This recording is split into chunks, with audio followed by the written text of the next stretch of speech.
Welcome back to another Hockey Nation live stream show with hockey coach Francis from Thailand. And we have a few people join me live tonight for the special edition of the NHL Annual Mock Draft 2024 this year. And we have Marco Larabe from Hawkesbury and Arta from Toronto. Michael Devano somewhere around the USA, Nashville, Austin, California. And Randy Walkman sit at home directly from Alberta. Thanks for all of you to join me live tonight, and we're going to have an amazing, great show. And Marco, explain a bit more what we're going to do tonight on this special edition.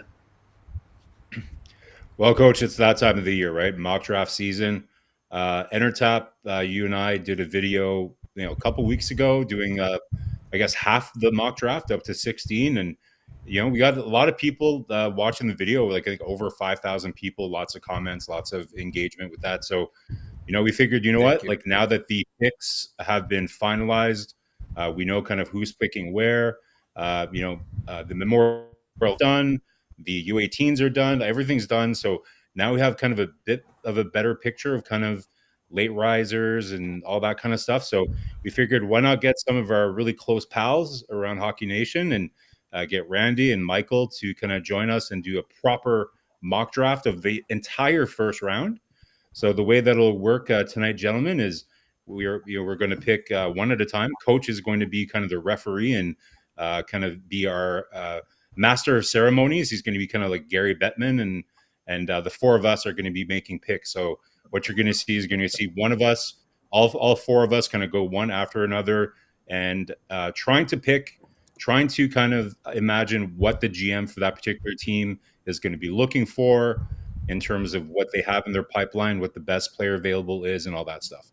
Now, unfortunately, Coach has forbidden us to do any trades. No trades tonight, which is fine. There might be a couple of trades that actually happen in the draft, but should still be a lot of fun, gentlemen. I'm sure all of you have done your homework. So very exciting and should be a lot of fun. Awesome. And after I want to add something before we start. Yeah, I was saying, even though Marco explained that Coach is our Gary Bettman, we don't want you to boo him at all. Just hit the likes. That's all we want. And I feel like I'm in an episode of the Brady Bunch here. We should be singing. You better not to boo me because but you're right there in the jail. So there'll be no problem with that part over there. Michael Devano, back from somewhere. And Michael, what's going on? Maybe he's looking about his computer. Her name is Erika, Marco. She's 5'4", 135. Right, there you go. Sorry, my computer's acting crazy. I don't know what's going on, guys. I'm going to have to log in and out. I'm having problems here. No problem. Randy, what's going on with the cat? Not much. Just sitting here watching, getting ready to destroy Marco and trap. That's good about that. We have a few people knock the door. So we will come them. And then Michael should be back right away here. Michael, better? Okay, there we go. I don't know what's going on. Sorry. Awesome. Where are you now, Michael? I'm in Austin right now. I had an exploding HVAC unit I had to deal with. That's great. Austin is amazing, right? Isn't Austin the comedy and live music capital of the world right now? Are you going to check out some live comedy while you're in Austin? The comedy was the quotations I got on the HVAC.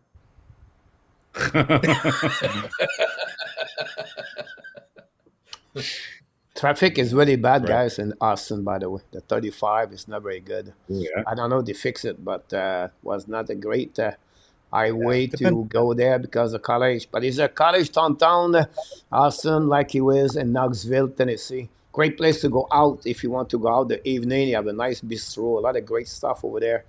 I've been there many times about this, but we want to welcome everybody very quickly. Luciano is there. Julian, Patrick LaWhite is in the house tonight. Darren is in the house. LDP, RG. Martin, welcome back. Nicolas, for you. Nicholas is in the house. RG Calabro knocked the door again tonight. Leon Renault from Winnipeg with Roy from Bangkok. back with us this morning. Good morning, Mr.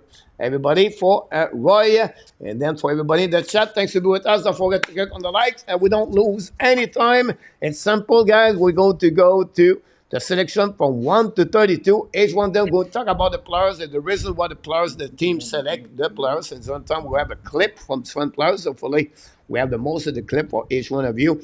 And we did the lottery. And the selection, it should be that way. Marco Larrabee won the lottery of the annual mock draft Hockey Nation. Going to select number 1, followed by Michael DeVillano. Randy and Enartap close the door with all the picks. So 1, 2, 3, 4, and they come back after that 5, 6, 7, 8, all the way to 32. So that would be the things. Any question in the chat? Any something's going on in the chat? I'm going to pick it up there, and maybe have any question for a specific person in the chat. Just let me know, and then I will go to ask you those questions. So we're going to fly that show for approximately 90 minutes because it's a special edition. Maybe go a little bit farther. But otherwise, we're going to try to do the best we can not to stay too much longer. So everybody have a time limit. And we appreciate Michael, Randy, and Marco and Enartab to be with me tonight on the special edition. And Marco, you are right now on the deck walking straight to see Gary Bettman. Very exciting, Coach. Lots of anticipation, lots of long hours eating cold pizza and stale hamburgers or whatever, junior guys like Michael does, like when he's scouting and all that. But with the first pick of the 2024 NHL entry draft, the San Jose Sharks would like to congratulate the Florida Panthers, first of all, for winning the Stanley Cup this year. Oh. And already? Yeah. And also, we are very, very excited to announce with our first pick from 1993, Patrick Steffen. No, not quite. This year, it's pretty much a slam dunk, Coach. For this year, San Jose definitely is going to be picking one Macklin Celebrini from Boston University. Of course. I think we've all heard and have seen a lot of Macklin Celebrini. No big surprise here. Really, really strong season at BU. Playing with Mr. Hudson. Pretty much consensus number 1 pick. The NHL comparable, for me, looking at this guy, is a complete two-way center with a lot of offensive upside, but a little bit of jam to his game, but definitely a two-way center.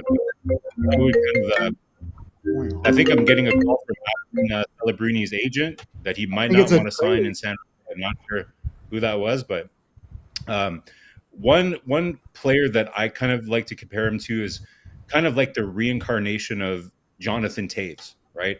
Two-way center, amazing leadership, maybe a little bit more upside offensively to Macklin Celebrini. But just a beauty of a player, somebody that San Jose will really be able to build a strong foundation around, especially after last year. You've got Will Smith. You've got some other really nice pieces in San Jose. So that rebuild in San Jose, Coach, as Habs fans, sometimes it's just about luck and timing, right? Like sometimes your rebuild can be accelerated when you're lucky enough to win the lottery in the year that a player like this is available. So San Jose is very excited.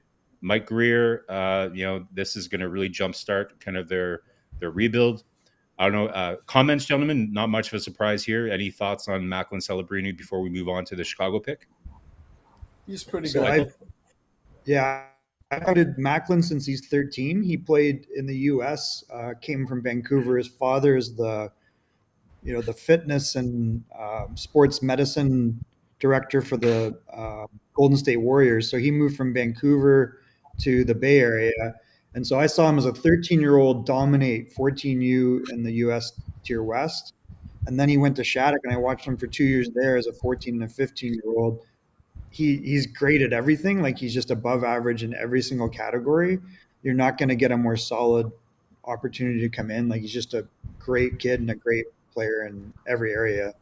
So I'm excited about seeing a former San Jose Junior Shark become a San Jose Shark. Yeah, that's a great story too, right, Michael? definitely good to point that out. Definitely kind of his father has some history with that club as well too. So serendipitous kind of thing happening. So should be very exciting to be for San Jose.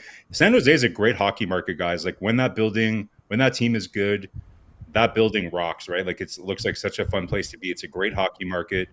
So it's good that we're not going to see San Jose toil in obscurity for too long here. So really happy for that organization to get this opportunity.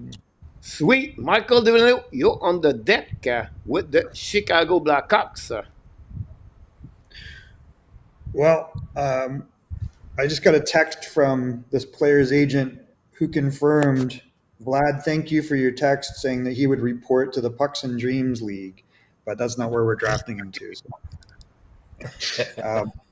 To announce our pick, I'd just like to say I'm excited for the Chicago Blackhawks to rebuild around not only Connor Bedard, but Ivan Demidov from SKA St. Petersburg. Oh, damn it. Michael, you're going to make my job at number 5 so much. So, Michael, you said listen out. Well, the selling point for me was his agent is confirmed that he will report if I'm the GM. So Vlad Spector and Gold Star are his representatives. He played in I think my concern with him was the lower league he played at this year. But if you watch him, the level of talent on this player, if people are excited about Matvei Michkov, if they're excited about the potential of getting a Kirill Kaprizov type player, then this player is right up there. He might be the most talented player in the draft, and he does make an effort to play a 200-foot game. He's not a puck hog, but when he has to, he can control the puck. He's got a great elite shot, and he's got elite playmaking capabilities. He can play center or wing. So it's really just a matter of how he fits on the team. Like if you've got a Connor Bedard at center and you want to complement on the wing, you can do that.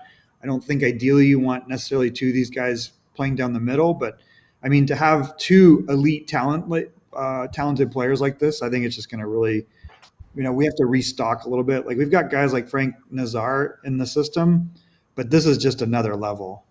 I mean, this is a player that you can, if you didn't have a Connor Bedard, you could build around Ivan Demidov. Great. Anybody want to add something?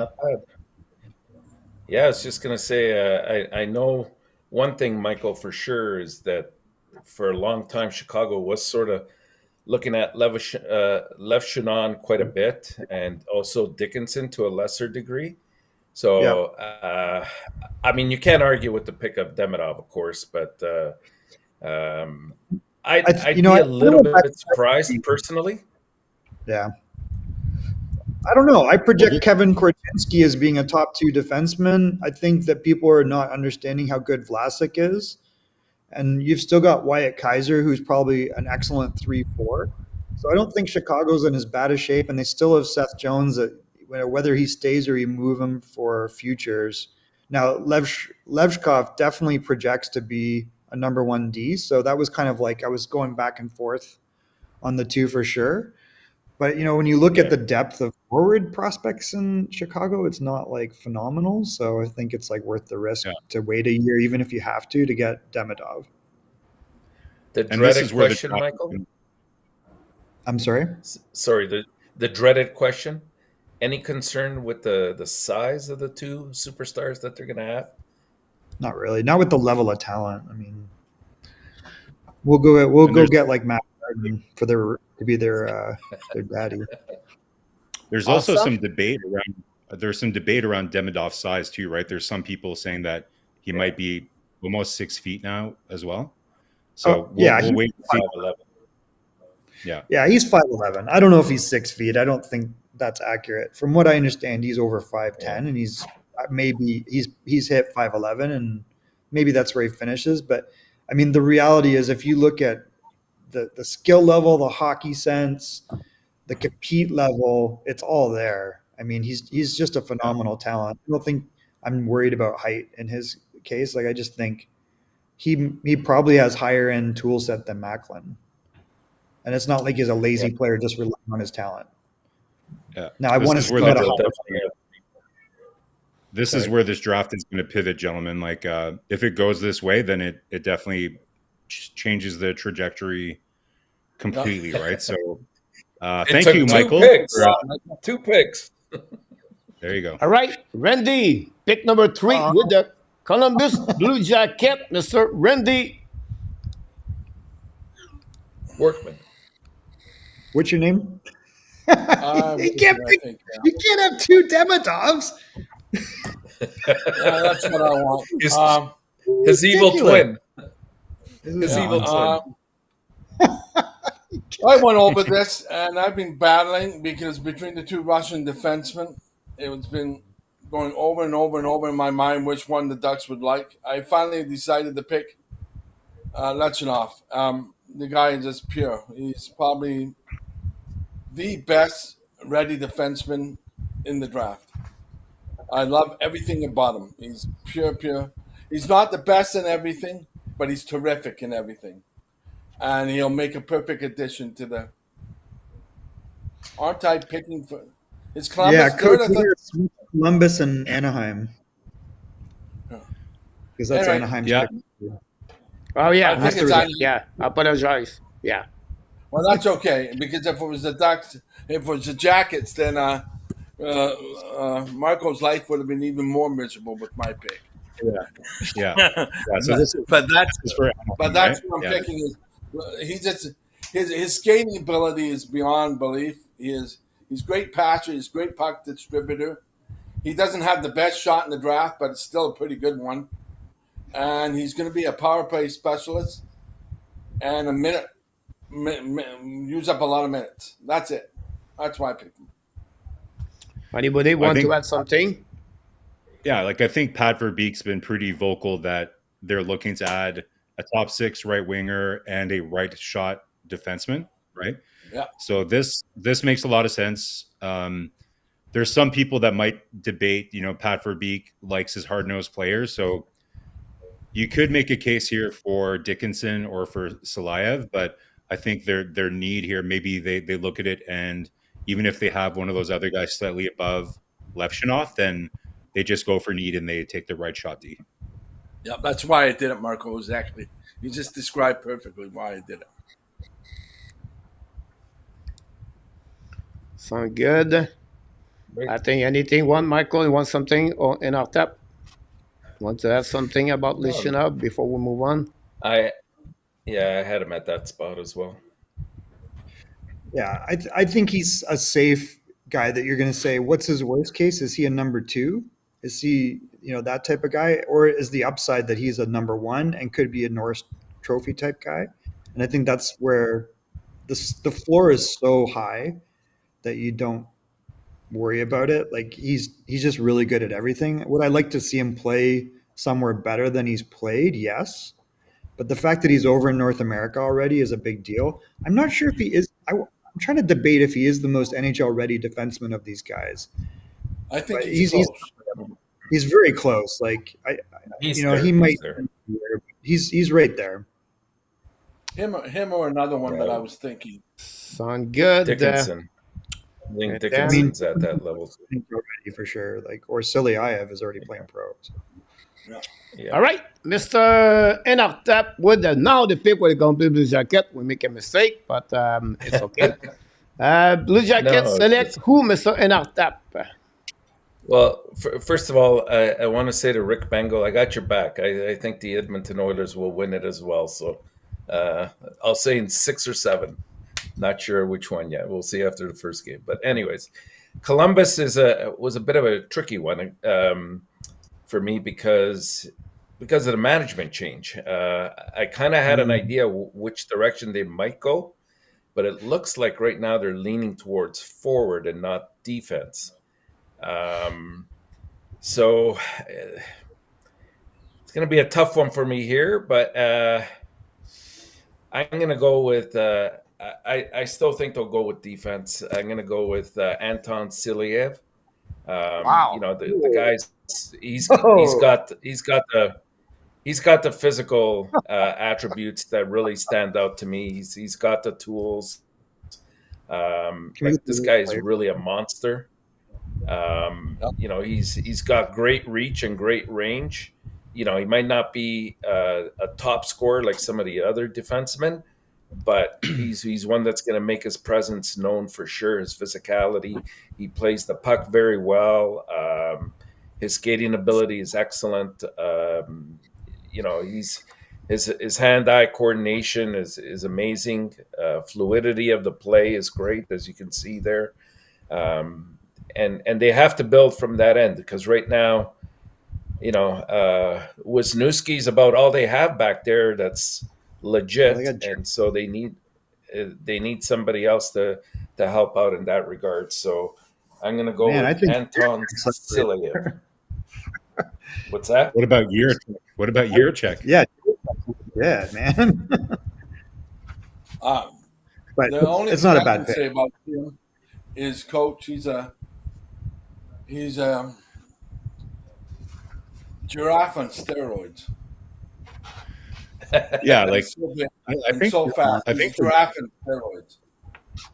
for me, like everybody's obviously listen, like it's hard to overlook the size and skating, right? Everybody's Right. kind of referring to the Zdeno Chera template. Yeah. But to me, like this guy has limited offensive upside. Yeah. And for me anyways, if I'm Columbus and I want a left-hand shot, I'm all over Sam Dickinson over Vasiliev for me personally. But it's going to be it's hard to overlook him, right? Like he's 6'7", it's like the wind. Is it? It's hard to kind of go wrong with that package, but I just don't see as much offensive upside as Dickinson. Right. Imagine if he does pick up in offensively a little bit. I mean, that's going to be one heck of a pickup. Almost a reminder of a Chara. Maybe not as gifted offensively, of course, but definitely defensively, he's there size-wise. He's going to make forwards really feel his presence.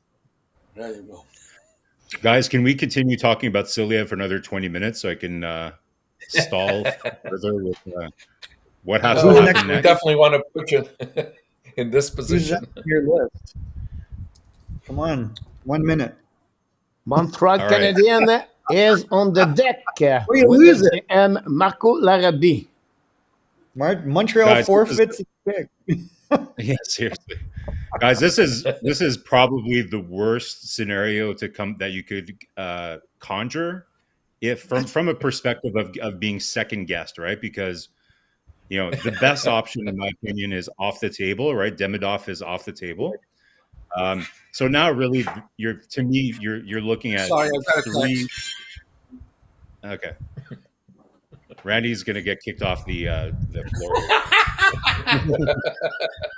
I had to do that. So That is my text. That is, you can tell how big of a hockey fan I am. It's the NHL Hockey Night in Canada text. I had to do that. Go there ahead. you go. Yeah. So to me, guys, like really, I guess at this point, now that Demidov is off the board, you're really debating between. For me, obviously, it's Lindstrom, Berkeley Catton, or Tijik Inlet, right? So I'll kind of break down I'll break down kind of the pros and cons real quick for each, right? So Lindstrom, we know, big body, really good scorer, has a great shot.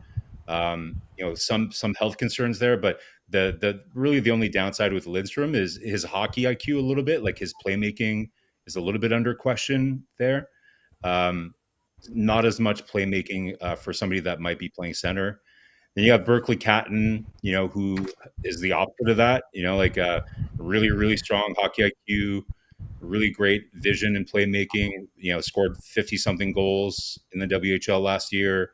Led the CHL in points, if I'm not mistaken. So really, really strong. The only problem there, slightly undersized. I'm not really that worried about his height.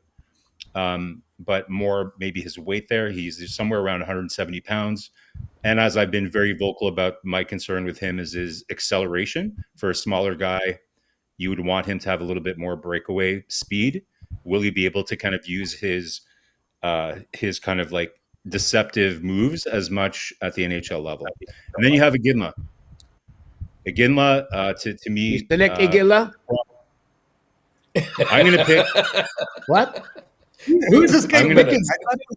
I thought we had a minute. No, it's because if you can start to talk about each one, after that we're going to talk about the Just players. like So it's going to player. be. I know. But guys, it's a Fired. Habs. It's a Speaking Habs of podcast. stats. It's a Habs Fired. podcast, right? So I thought we could spend a little bit more time Cancel. on number 5. Okay, so I am going to pick Utah, the Dooms, Kelowna Rockets, Montreal. Tej Ginla, number 5. Oh my Montreal. God! Oh, That is a terrific pick.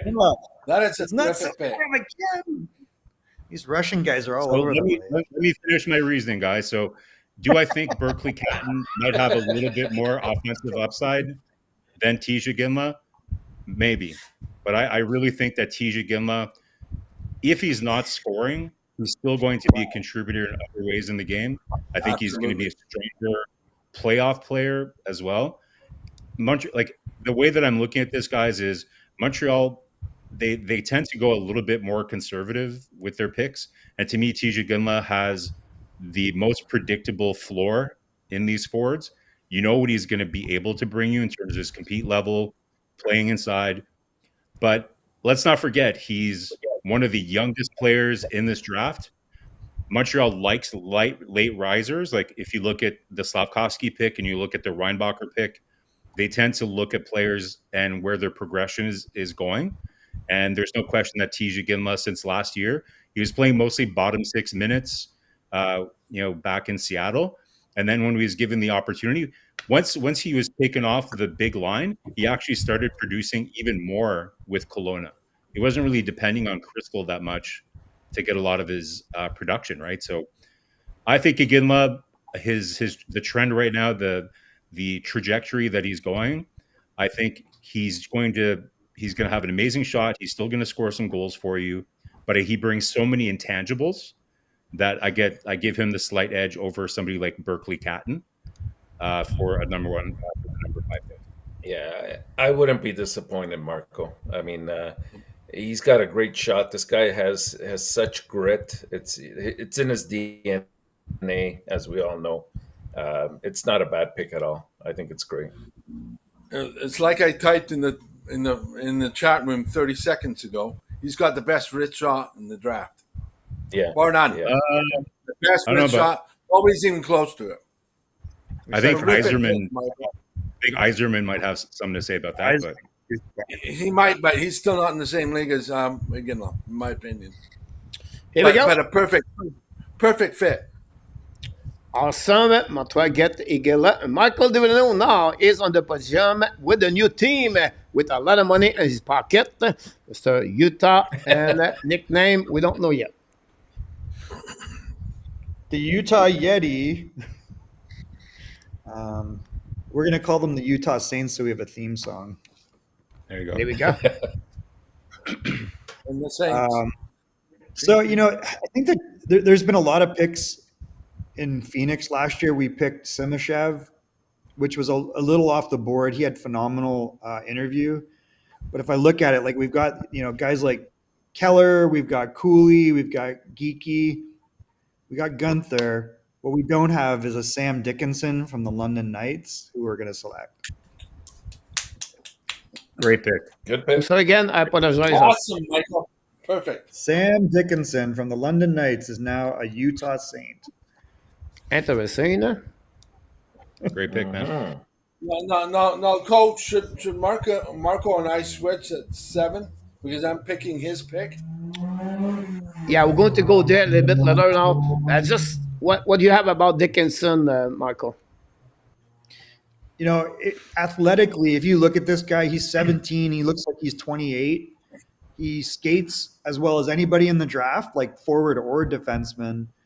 He busted out last year with a 70-point season. I think sometimes the numbers in London you're always a little concerned with because they play their star players so much. But when you watch him in the Memorial Cup, he's difficult to play against. He's got exceptional, four-way skating.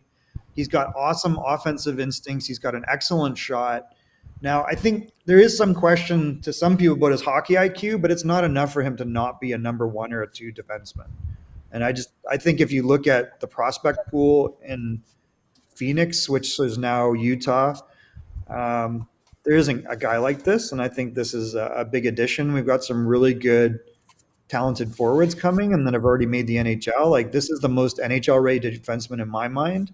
Maybe more than even. I mean, the Russian guys, they're right there with him, but I think he's like within a year he's on the roster.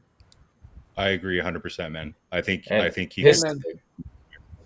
his stock has really risen quite a bit, and we saw what he could do there at that Memorial Cup as well. So, good pick.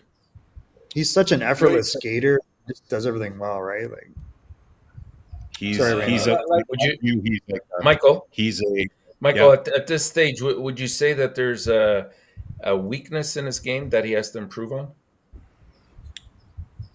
I mean, I think I'm trying to decide if this is like, he's just so good at, skating and moving the puck up and down the ice.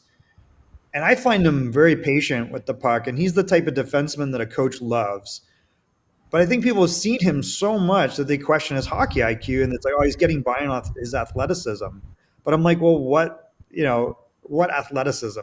The guy's already 6'3", 194.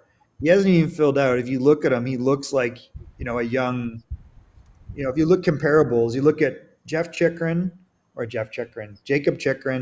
not the dad, probably the dad too. Jacob Chychrun or Aaron Ekblad. They physically matured early, although Aaron Ekblad really matured, but it's not like it didn't pan out. Like you know what this guy is. You can put him in a lineup and he's going to be in your top 3 already. Sound good. The next Ottawa Senator, Randy, you are on Ottawa's got a problem now. They expected the one guy available that it is available, but now that Lindstrom's available, I'm having a hard time of changing my mind. But I still think Ottawa really needs a right defenseman and a power play captain. Therefore, I am picking Zane Pekkaraya. Great pick. I like that one.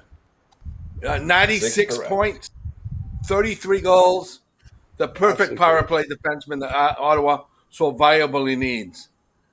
But let me tell you, seeing Mark Lindstrom on the board, it was hard. I had to think about it. You know what I mean?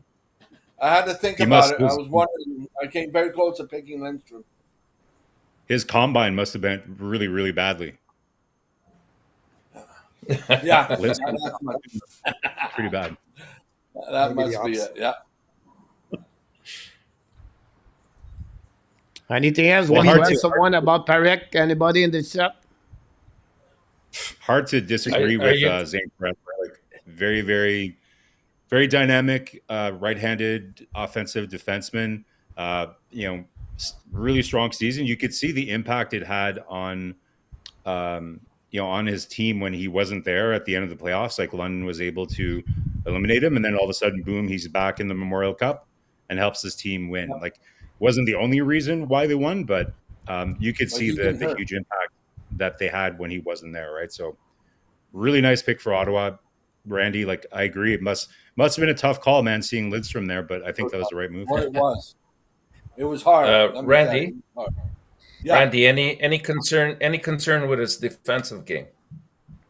Yes, but from what I've read, a lot of scouts are thinking that can be fixed, and that he's been improving. I'm glad you brought that up because I forgot to mention that. Yes, Scout, I've read a lot of reading on him in North Trap. There is some concern about his defense, but he is compatible now.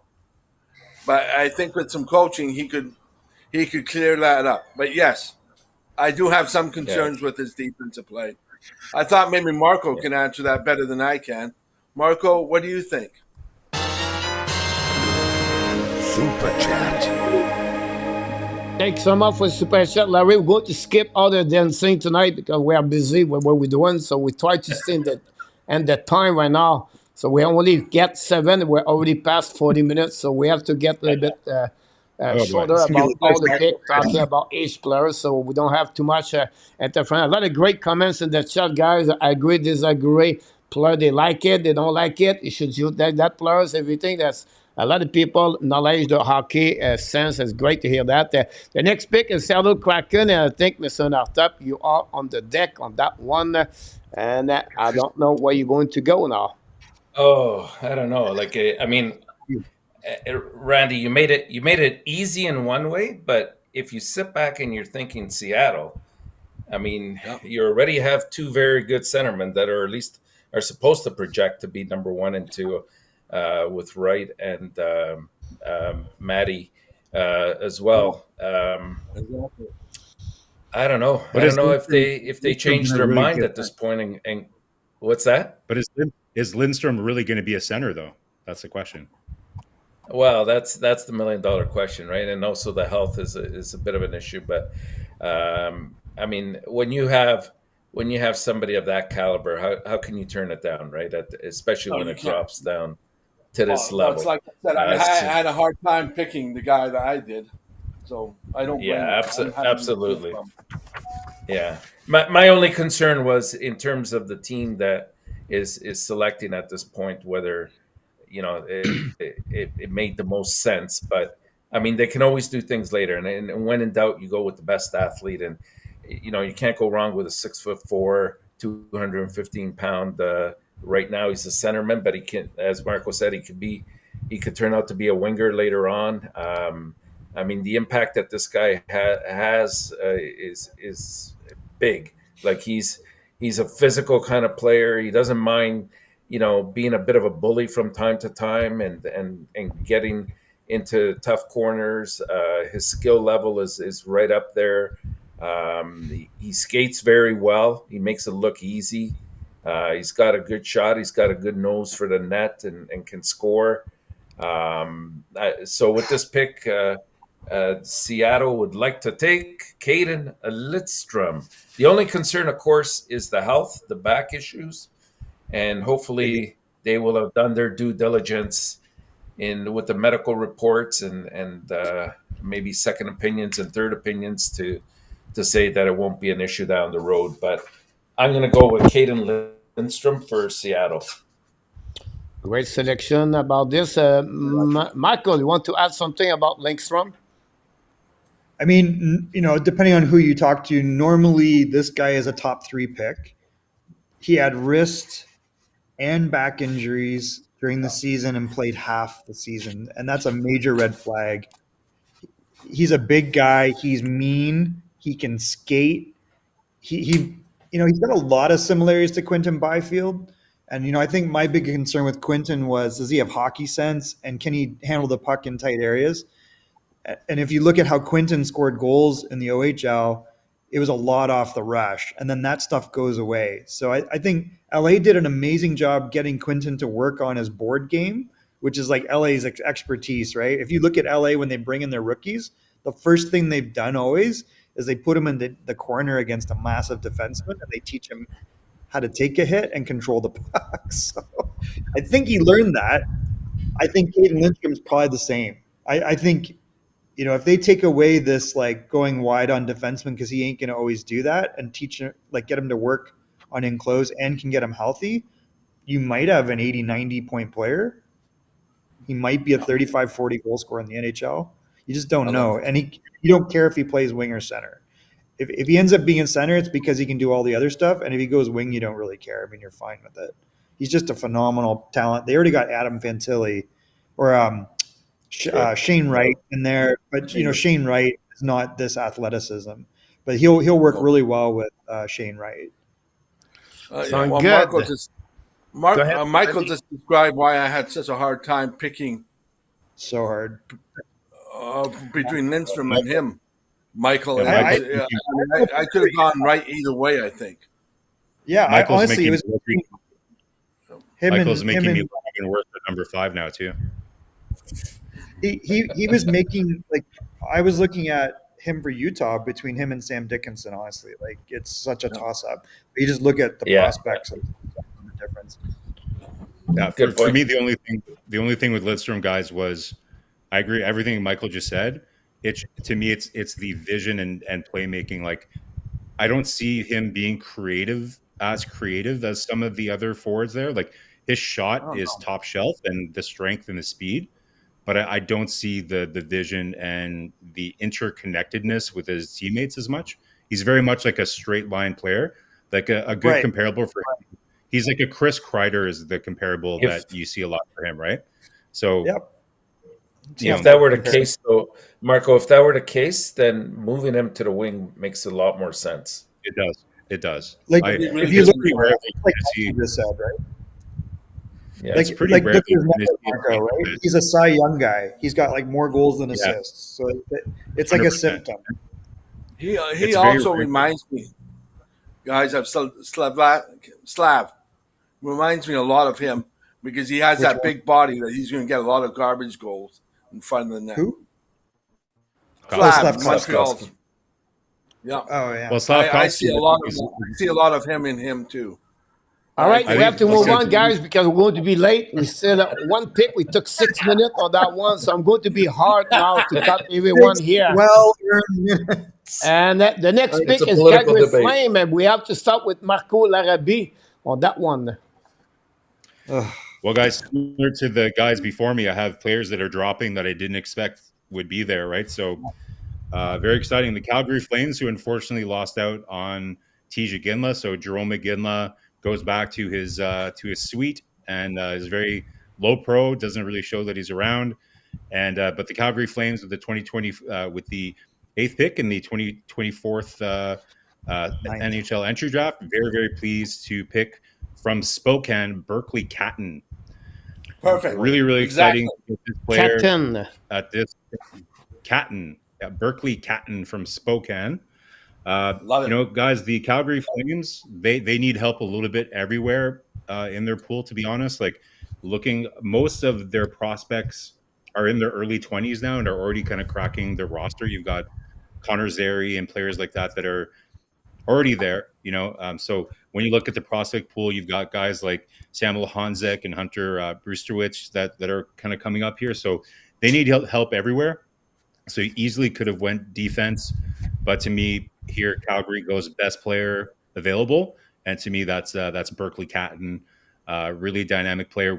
I talked a lot about him when we're at number 5. So in the interest of time, I think we'll move forward. But I think good pick for Perfect. Calgary at this stage. Perfect pick, Marco. Good job. Yep. Can't argue with that. Enough say that. Any 19th, comments about this, about Catton? No, I think Marco hit the nail on the head. I mean, there's not much you can argue against what he brings to the table. If you wanted to put something out there just for the sake of putting something there, it's obviously going to be a little bit his height and how that would translate to playoffs when you don't get as much ice space, obviously, to skate around. But I have confidence that this guy is he brings everything to the table. Like his skill level is just surreal. He's one of those guys that will get you out of your seat when he rushes with the puck, as you're seeing in these highlights. He looks good in that red, white, and blue jersey too. Yeah, I know, think he eh?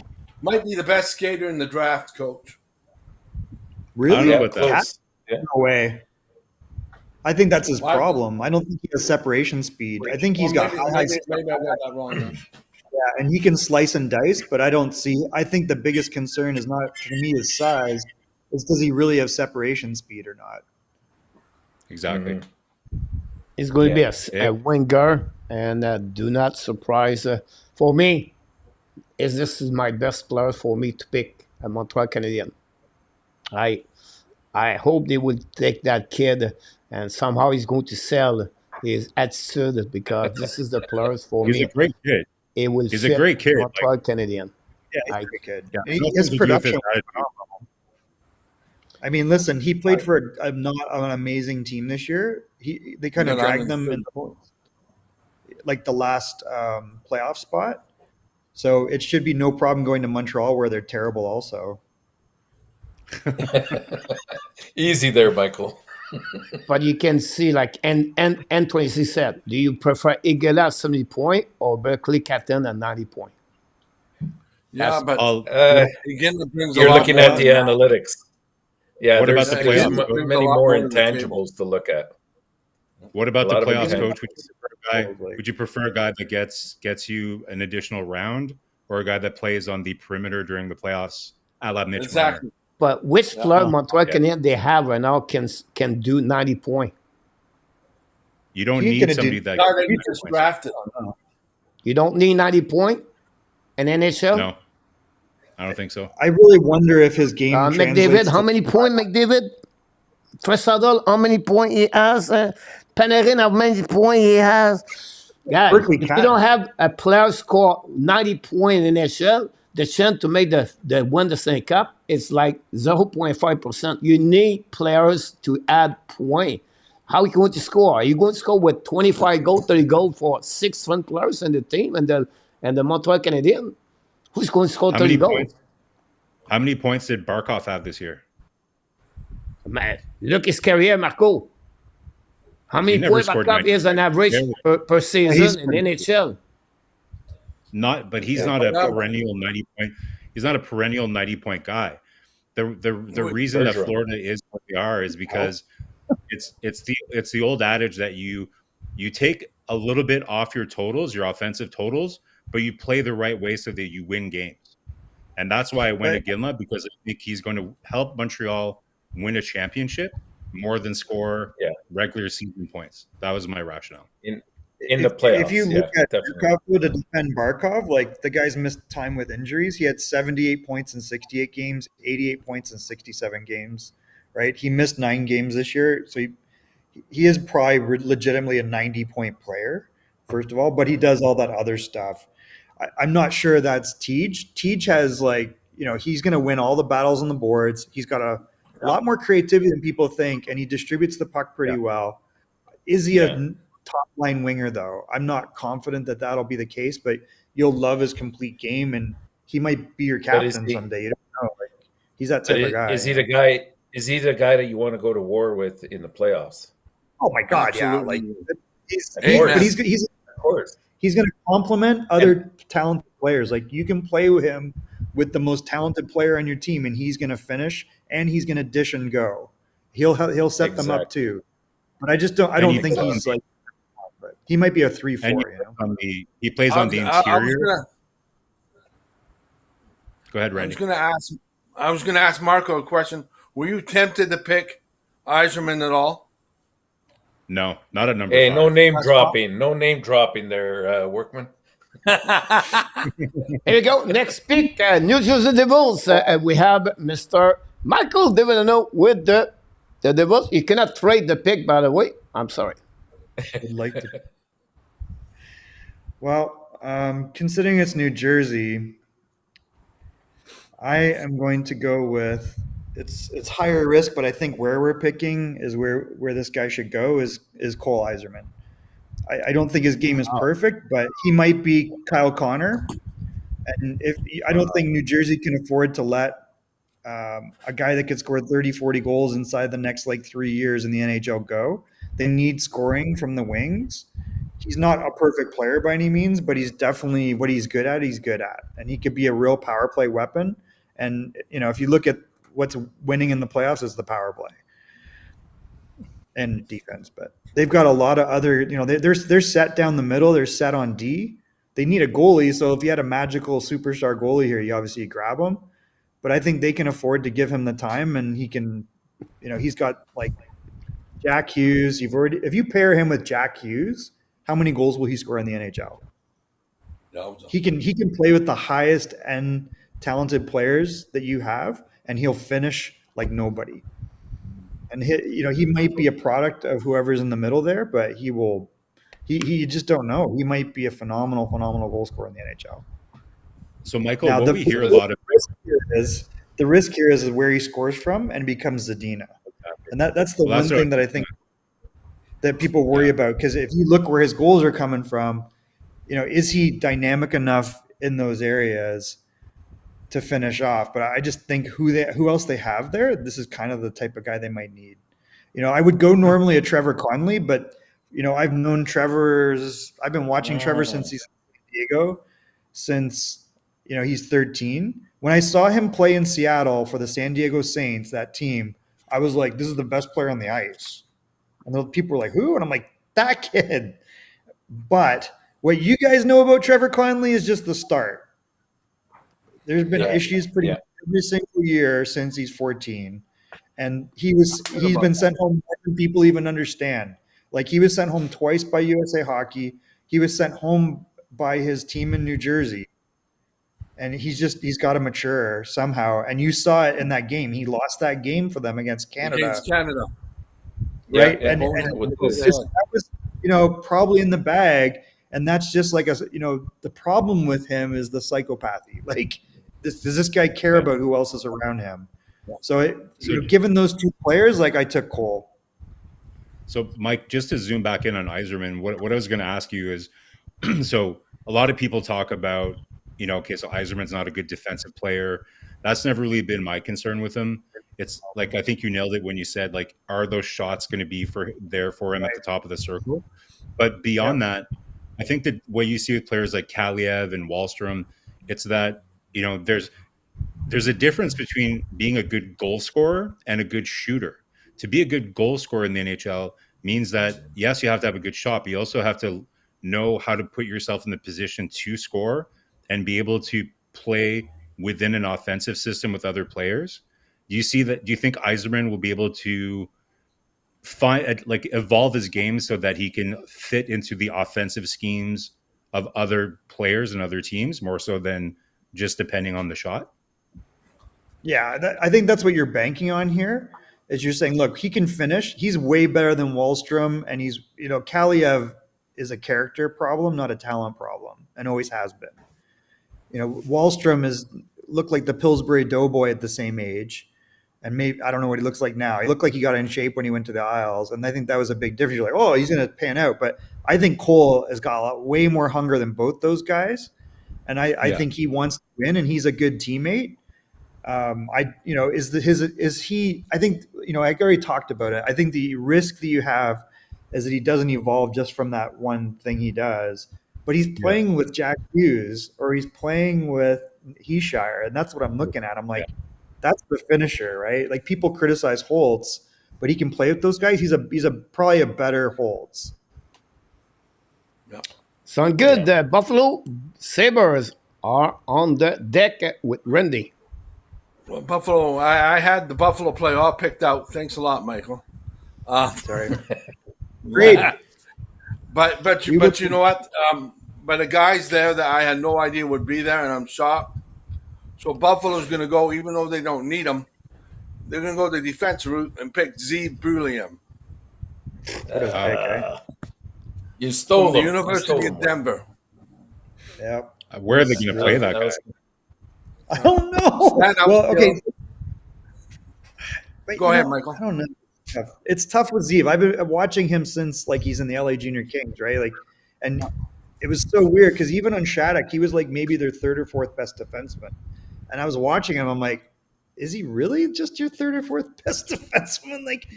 He's and people were like, no, but these other two guys and this other guy's probably really good. And, you'd know the names when you go back and watch them, the Bears and all those guys. But he's just got phenomenal hockey sense. I don't know if he's a number one defenseman, though. I really question that. He could be a 2 through 4 and you'd be fine. Yeah, I wasn't. The way I got described as the main concern when I was reading is, again, his defensive liabilities. He's great offensively, but people will wonder about his size, that he'll get beaten up off the puck too much. And his defensive liability along the same lines as you, Zeev. I've read that he's going to become a potential of being a number 2 defenseman, right along with what you said from what I've read on him. And I've got a source who I know really well, and that's what he said about him is potential of a number 2 defenseman and stuff. And he's not that small either. I mean, he's at 6 foot, 183 pounds. No, he's not that small. It's not huge by any stretch, but he's not a small defender. And I kind of think defensively he's more solid than we think, guys. He's solid. Well, I think he's got the potential. He isn't there yet, but I think you're right, Marco,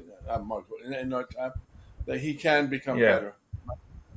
And I think he's got good hockey IQ as well. Oh yeah, high. If you watch him in the Frozen Four, he was a huge difference maker in that final, against Cole Hudson, and he took over that game, right? He played a whole bunch of minutes. To me, he's somebody that knows how to manage a game. So maybe he's not your classic number one, but if you pair him with the right D partner, he's for sure a top pair NHL defenseman. Depends kind of who he plays with. Interestingly enough, for Buffalo, they Does have he a lot of remind left. you? But Does he remind you of Devin Tays? not really. Like he reminds me. You know Yeah, what? that's He a kind good- of reminds me of Byram, Bowen Byram. He kind of reminds me of him a little bit, to be honest. Not Bowen Byram. Bowen Byram's way better than him, in my opinion. But I mean, Yeah, in terms of play style. In maybe I'm terms of play biased. style. I don't know. I mean, in I terms love of Zeke. play style.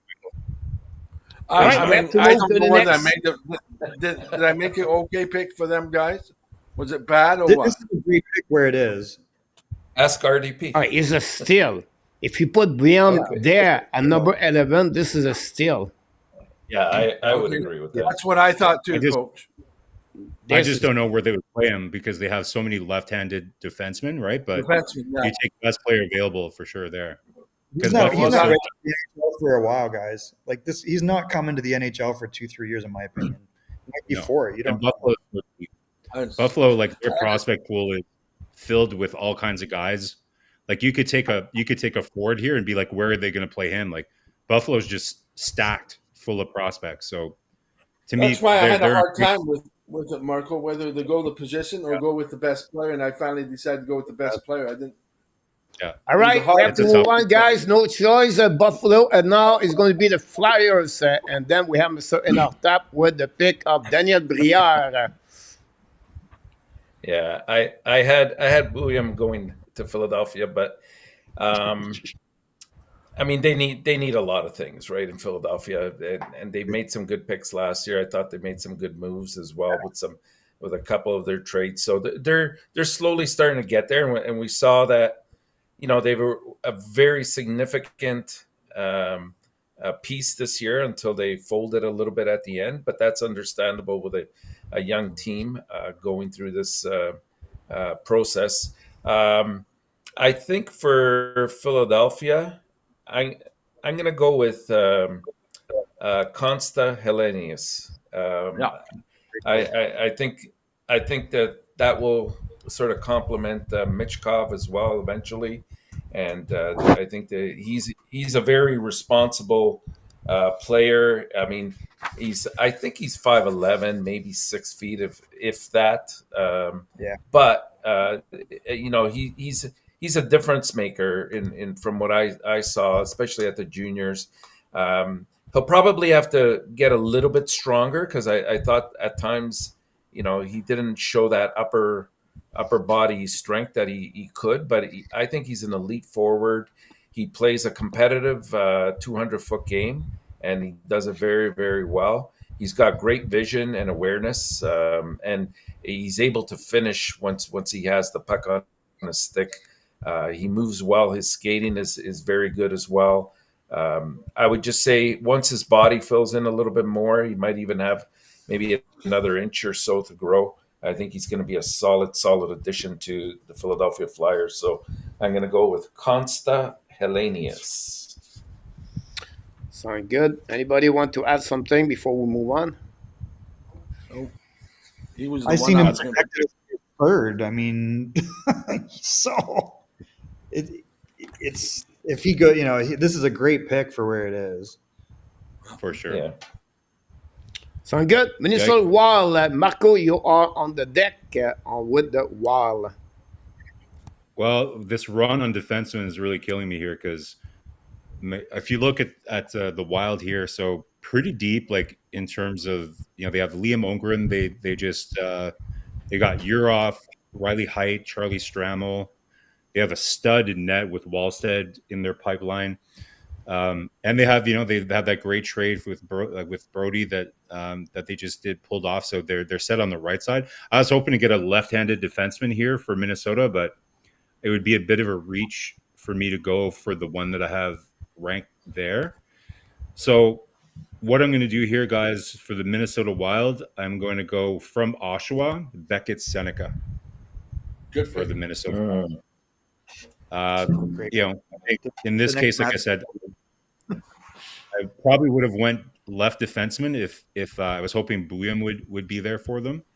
but unfortunately that didn't work out. So Beckett Seneca, guys, us Habs fans will kind of be familiar with him quite a bit because there's been some chatter with him at number 5. I think it's a little high, but there's some rumors that Montreal has him as high as 5. But Beckett Seneca is a pretty interesting case, right? Like a guy that grew about 3 to 4 inches over the last couple of years. So what you hear about him is he's a small, skilled guy, but that all of a sudden got really big and didn't lose his small guy's skills. So as you can see here, he's very tall and lanky and still kind of learning how to move. But look at these move guys, like probably one of the best handlers and one of the sexiest kind of like guys one-on-one in this year's draft. Some of the things that he can do with the puck is just electric. So kind of a strange season in the OHL. He kind of got to a bit of a slow start, almost like a point per game, which is pretty good. But for somebody who's getting picked in the first round, you'd expect a bit more. But where he really took off is towards the second half of the year and in the playoffs in particular. He just blew up in the playoffs. So is he growing into his body and learning how everything works and putting everything together? This is another late riser, somebody that was probably in the late second round and has moved his way up to the first round. So very interesting prospect. I think Minnesota would be happy to get him. Pretty exciting guy to have at this rank. And you know what, Marco? This will help him in the future. But I don't know if you know, over a year and a half, this guy grew 5 inches. Yeah. And so he's still getting used to his bigger body frame. And I think once he gets settled in and fills up a little bit more, I mean, he's just as good a scorer as he is a playmaker. And I think that's a great pick. I think some people are sleeping on Seneca, but he'll do well in Minnesota. He's an exciting player to watch, guys. Like, very exciting. I think a lot of Habs fans hope that somehow Kent Hughes can find a way to move up in the draft, sneak into the top 15 and get this guy. That would be a pretty exciting draft for Montreal if we could get somebody at number 5 and you sneak in somebody like this in the top 15. Very exciting there. Sound good. Michael, what did you think? But is the skating not an issue for you? And his production during the regular season was nowhere near the playoffs. Like there's a 50% difference. So which player is he? Didn't he have a point per game, Michael? Right. Like that's nothing. I mean, that's not like elite level offense. No, but I mean, 68 points is, I don't think it's anything to be scuffed at. It's not a lot. It's not a lot. Yeah. Like it's good, but it's not like, for me, I don't see that. That Marco is right. Can he reproduce what he did in the playoff? We'll see what could happen. I think a lot of people put him top 10. I would not take him. If I'm Montreal Canadian, I would not touch number 5 for Seneca. I think at 13 he's awesome. Yeah. Can Michael and I switch spots? I know it's my turn next. Maybe I should pick 14th and let Michael pick 15th in Red Wings. Yeah, no, we're gonna swap. Yeah, you and I will swap, right? Yeah, you're taking 14. I'm taking 15.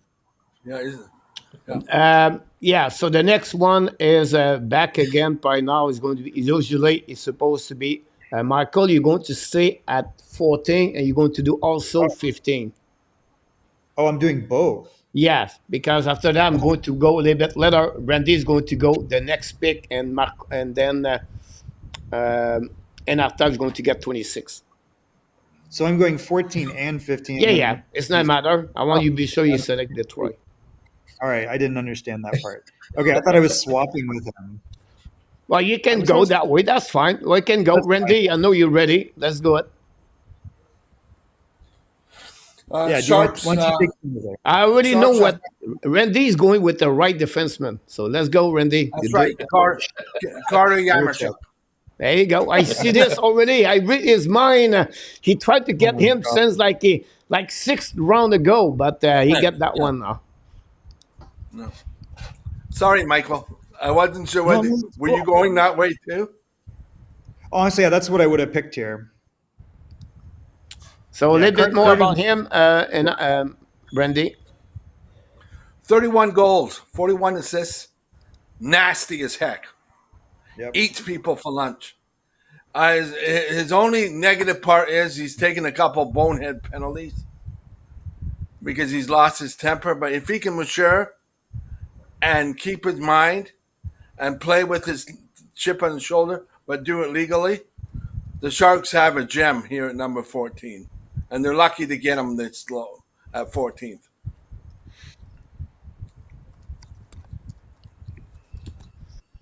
Michael, anybody want to talk about him?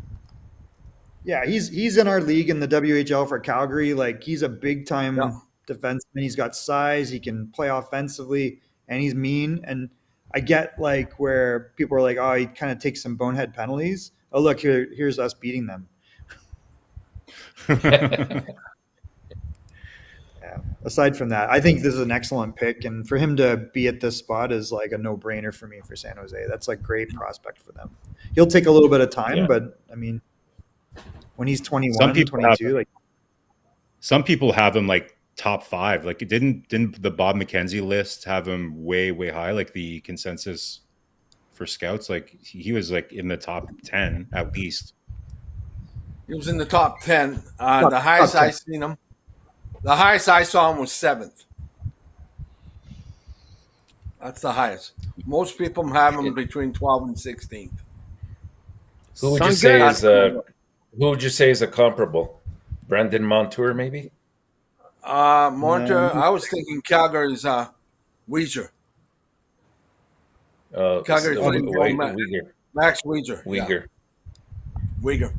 I think he's probably the closest I would call him.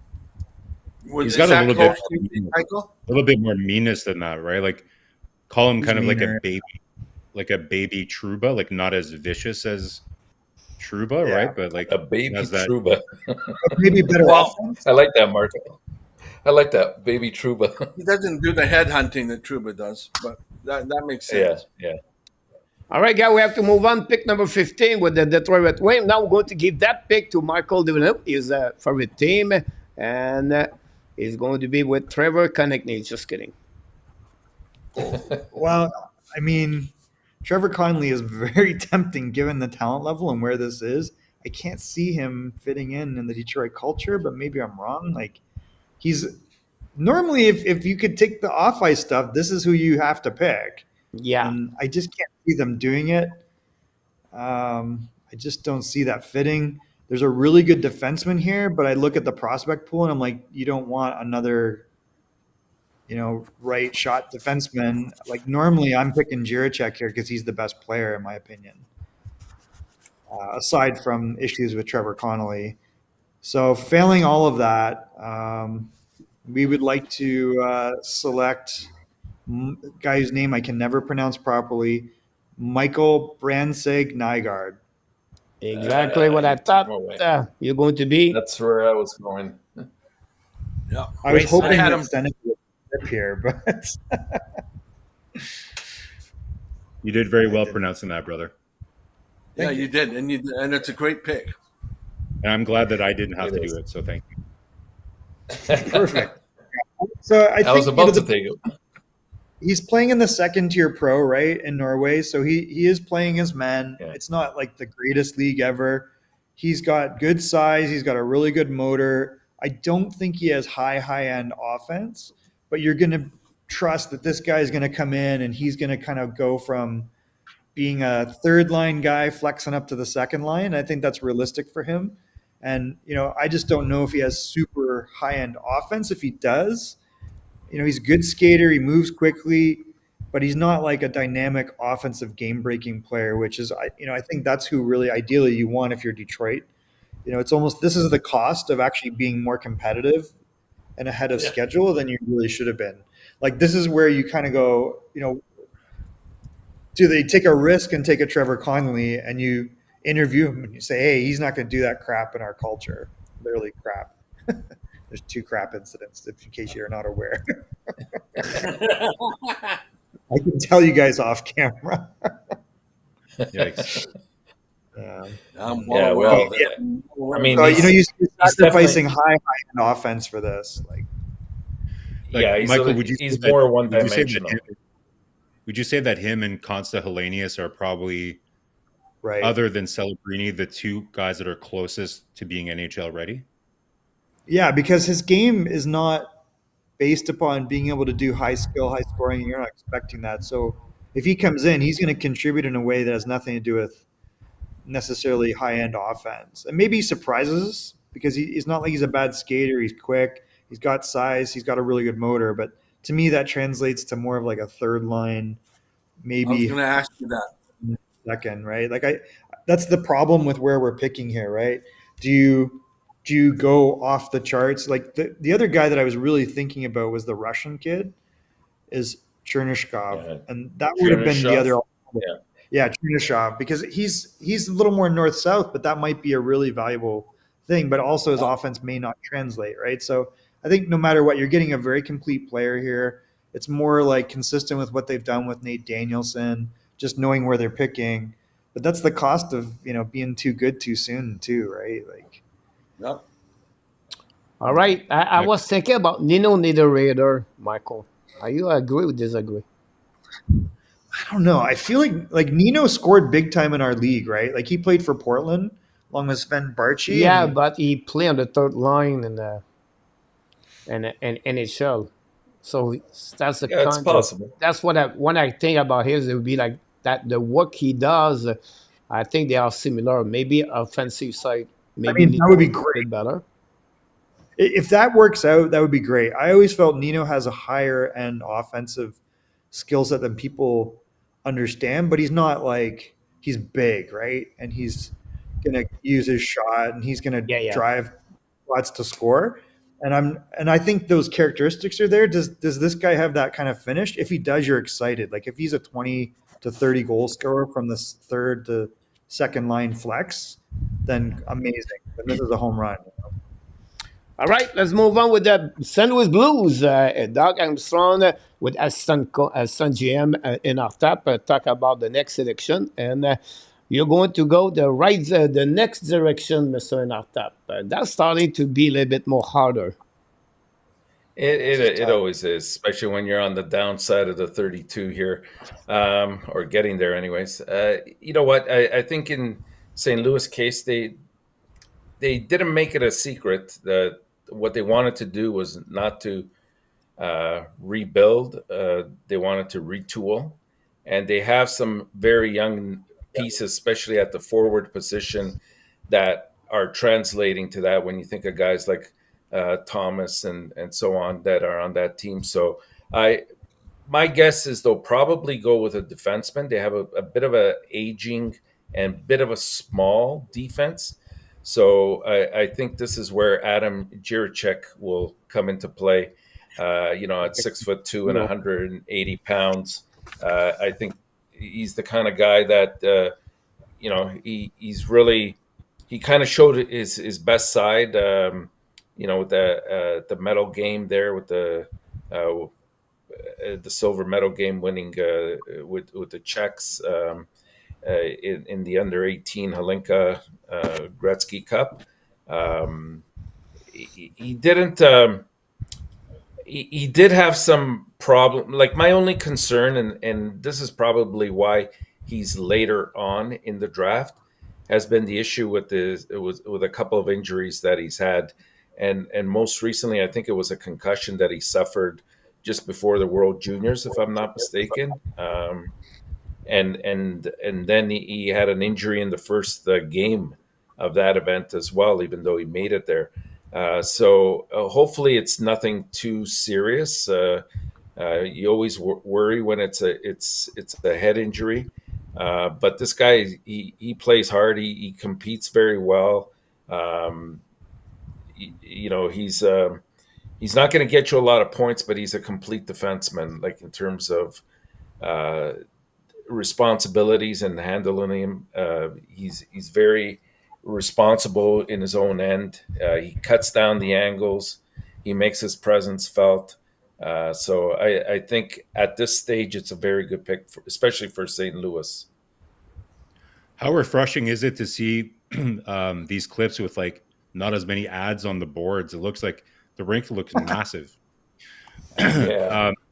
Isn't it weird, Endertop, that didn't the same thing happen to his brother Adam too? Like he got injured in his draft year, Yes. first day of the World Juniors. So interesting Yes. Yes. family lineage there. But you're right. Like this guy was slated to be a lot higher in this entry draft, but definitely you saw his stock go down a little bit. So I think this is a great pickup for them.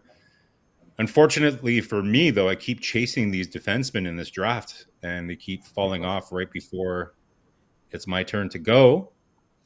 And so, Coach, I'll just move ahead here since I'm Washington. So, looking at the Washington prospect pool here, guys, they picked Leonard last year. They got Miroshnichenko, who's playing down there. He's going to be coming up soon. They've got Cristal. And they have Ryan Chesley as well, too, right? But I feel that they're a little bit richer up front in their prospect pool. So I think they'll also be looking to add on the back end here. So this is like the classic late riser, Coach. I don't even know if you have this clips for this guy.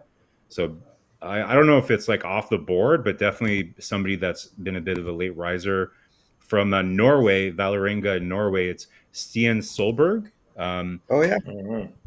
Really big, strong left-handed defenseman. Not a lot of kind of like razzle dazzle. What do you his think, game. Like Marco? You don't have this, Coach. I know my hockey, Marco. there you go. Well, you said you didn't have clips for everybody, so I didn't know if you had clips for this guy. But here we see him here, guys. Like, really good skater, but pretty mean. Like, pretty mean guy. Think a little bit kind of like Caden Gooley. Like, look at that. Boom. Really, Sorry, really Marco, physical. to cut you, but what's those clips? Look, he remind me of that guy Romanov. I could be wrong here. Yeah. You're right. Yeah. You're right. Absolutely. Wow. Yeah. So pretty good pickup for Washington. They got Farivari. They have Carlson that's getting a bit older, and then I said they have Ryan Chesley, but I think they really need some help on the back end. Yurachek would have been a nice fit here too, but I don't think they shy away from taking a pretty physical left-handed defenseman who I think has been really kind of shooting up the charts here. Norwegian kid. So, got that Viking blood. Auntie will like that. So that's my pick for the Washington Capitals. Anybody Awesome. want to That's a add? good pick. No, that's a good pick. No a good argument pick. there. It really, I think, Marco, you nailed it because I watched a lot of his clip. The kid can skate, but he can hit guys. This is going to be a second. For me, it reminds me a lot of Romanov. Every time I watch his clip, it's all about Romanov. Like, kept control. He hit you in the corner. He's going to hit. He's going to hurt all the time. I think this is the kind of player you love to be on the second pairing or third pairing in the playoff.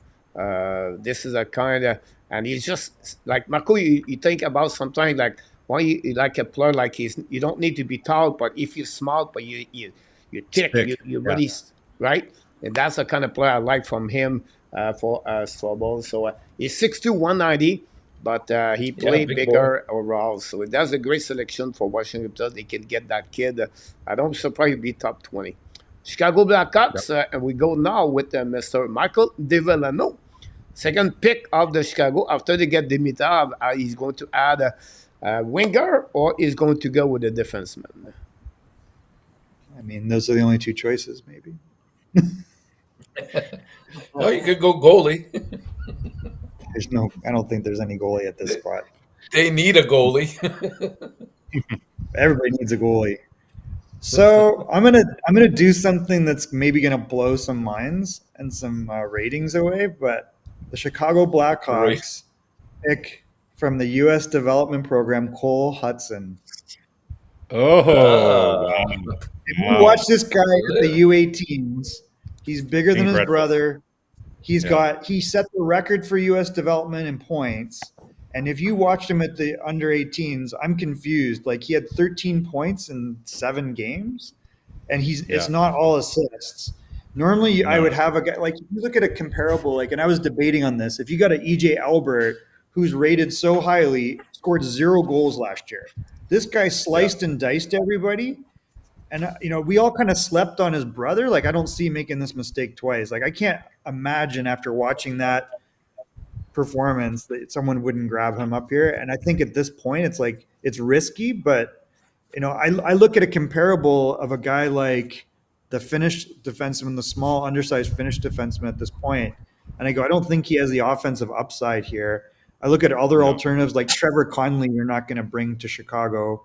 They already have enough like controversy. This guy, you're going to throw him in the mix and see what happens.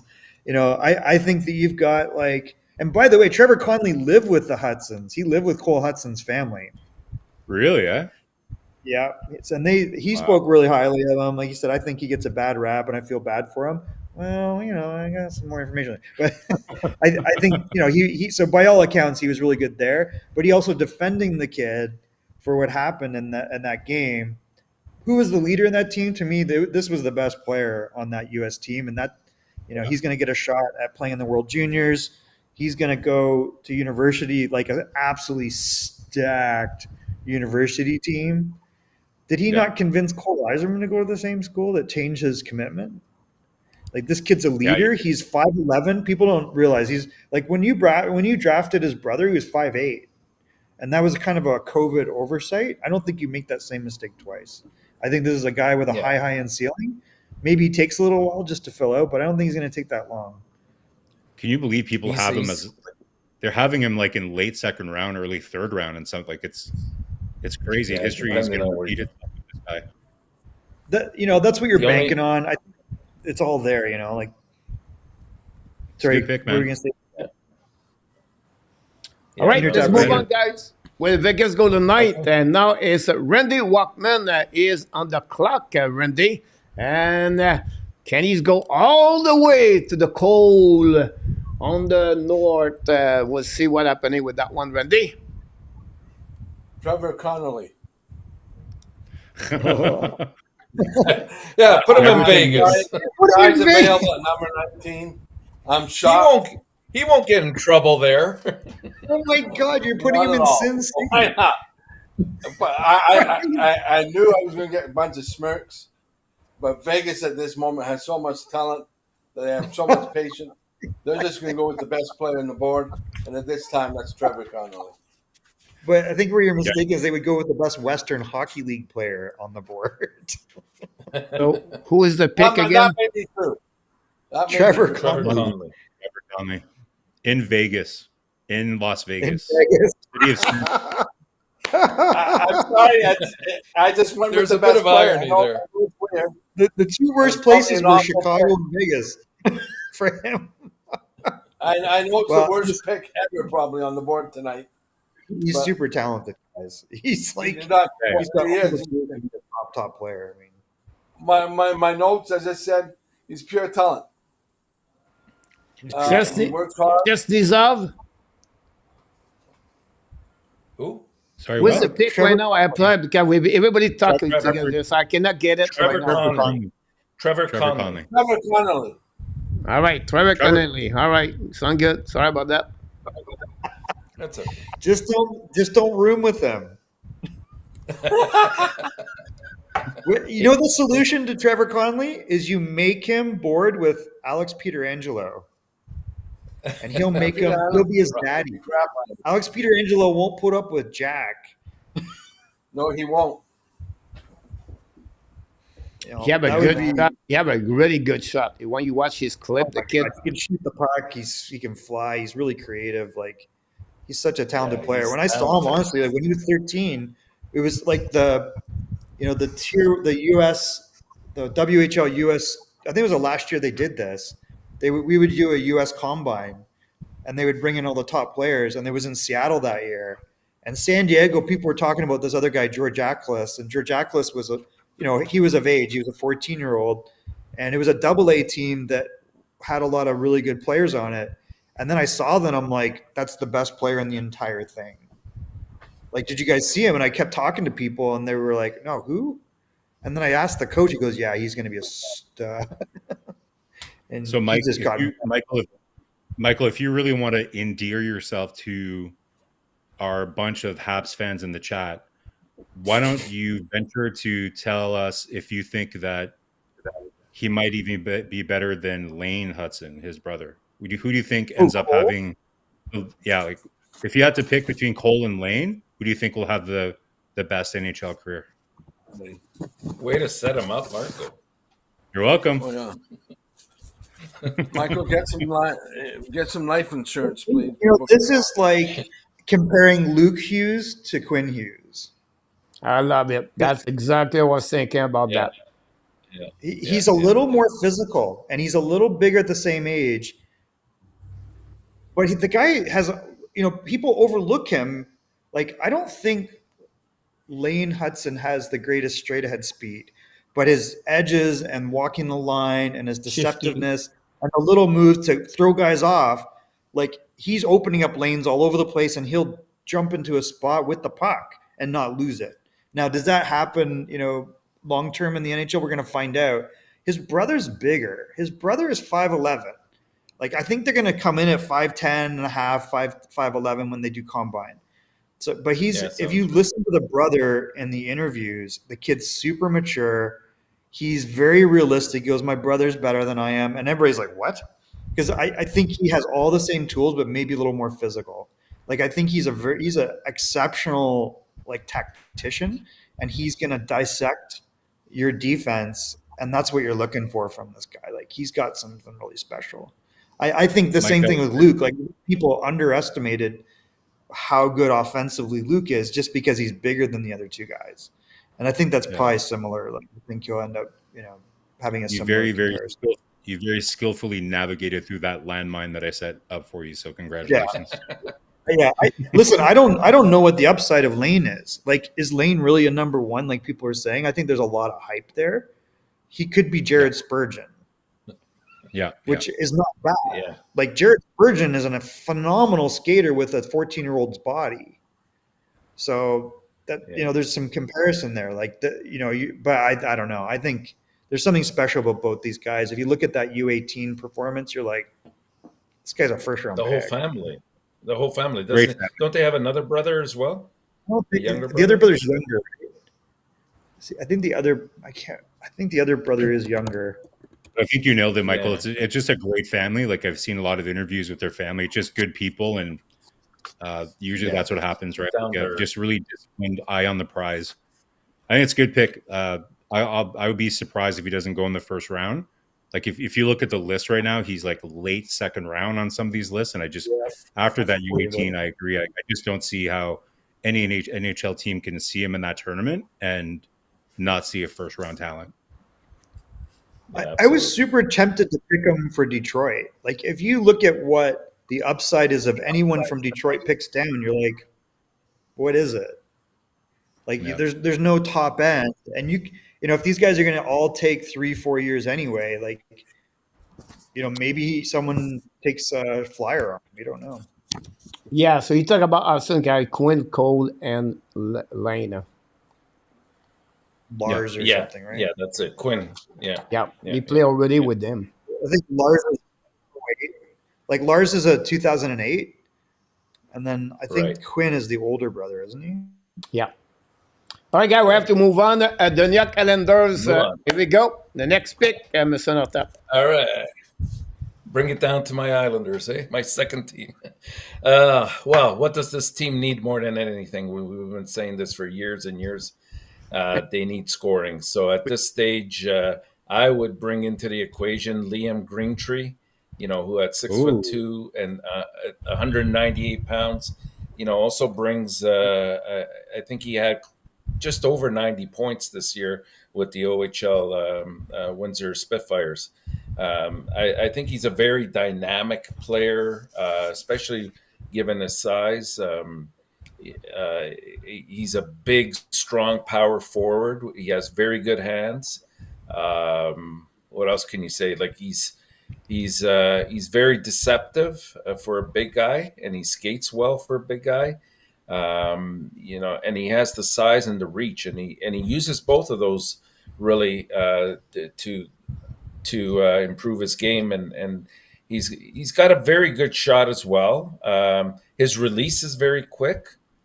I just think he brings steadiness to the team. He brings size, which the Islanders always applaud, and he brings a bit of an edge to him too, which is fits in with this team, the Islanders. So with this pick, the Islanders will go with Liam Greentree. So a couple of things on Liam Greentree. First of all, is he going to be allowed to wear 66 in the NHL? I don't think that he's going to pull that off, right? But more importantly, when you called him a power forward Intertop, I'm not sure I totally agree with that characterization. Like, he's a big guy that doesn't play big, in my opinion. He saw his stock. Like, I think even like before Christmas, he was being talked about as a top 15 pick, but he had a pretty poor World Junior, not really that implicated. I think he ended up getting dropped down at some point. But do you think, Marco, a World Junior will make its fans? It's 6-7 game. I think for me, we cannot be some kind of vibe on the World Junior. Cole Caulfield had 1 goal. Cole Caulfield had 0 goal. But it's not really about. I'm not saying it's just the points, coach. It's the way that he played, and the fact that he got demoted into the lineup is. It's not. You're right. It's not just about the production, but a big deal. The larger point for. Again, it's a good pick here. I wouldn't call him a power forward. He's a big guy. Hopefully he'll learn how to use his size more. But you know who he's projected to, Marco? In best case scenario, he's projected to be an Alex Lafreniere.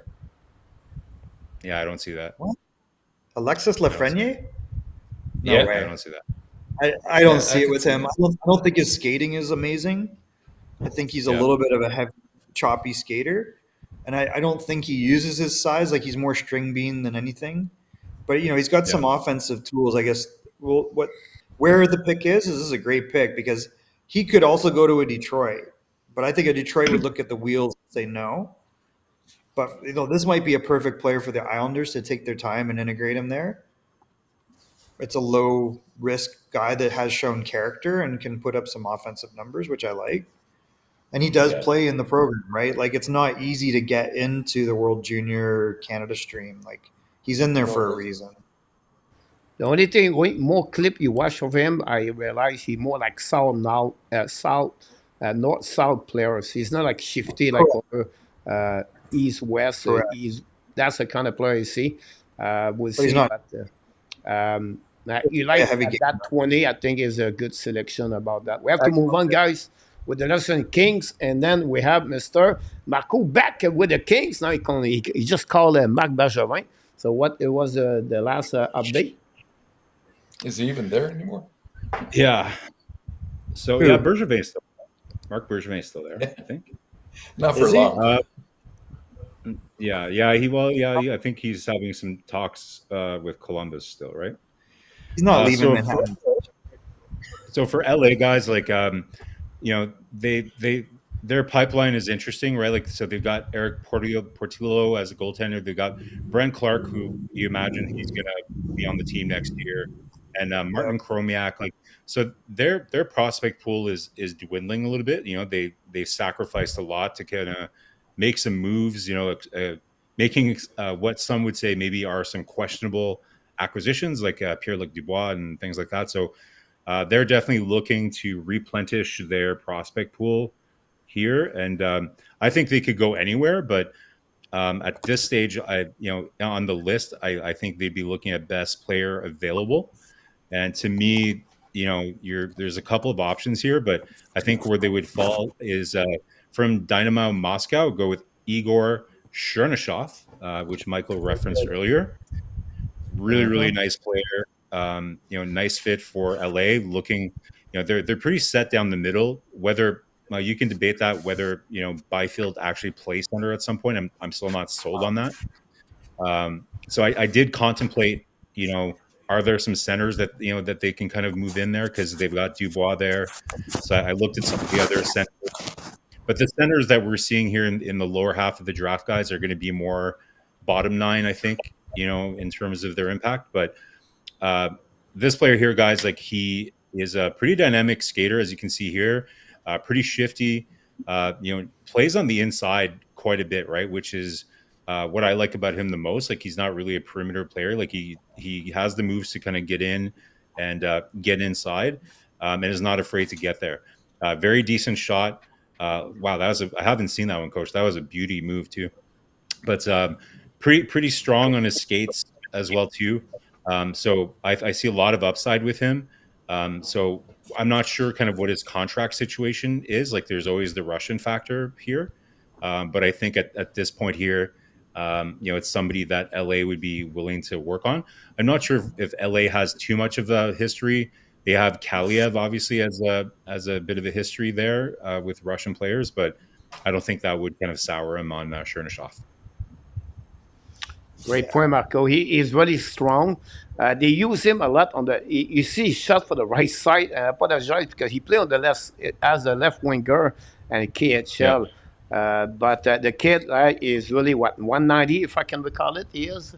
Pretty Yeah, 192. And his shot is really strong. You can see again, really smart hockey player. I really like him. I think any team will get him between 18 to 22nd. It's a great pick, Marco. I watched him a lot since last year. At some point, I put him almost like a top 15, but with all the defensemen we have in this draft, he go a little bit more lower. But he's a great hockey player for this kid. Yeah, I agree with that. We have Mr. Gazin in the house. Mr. TH just pop up a little bit late for your pick of the New York Canadiens.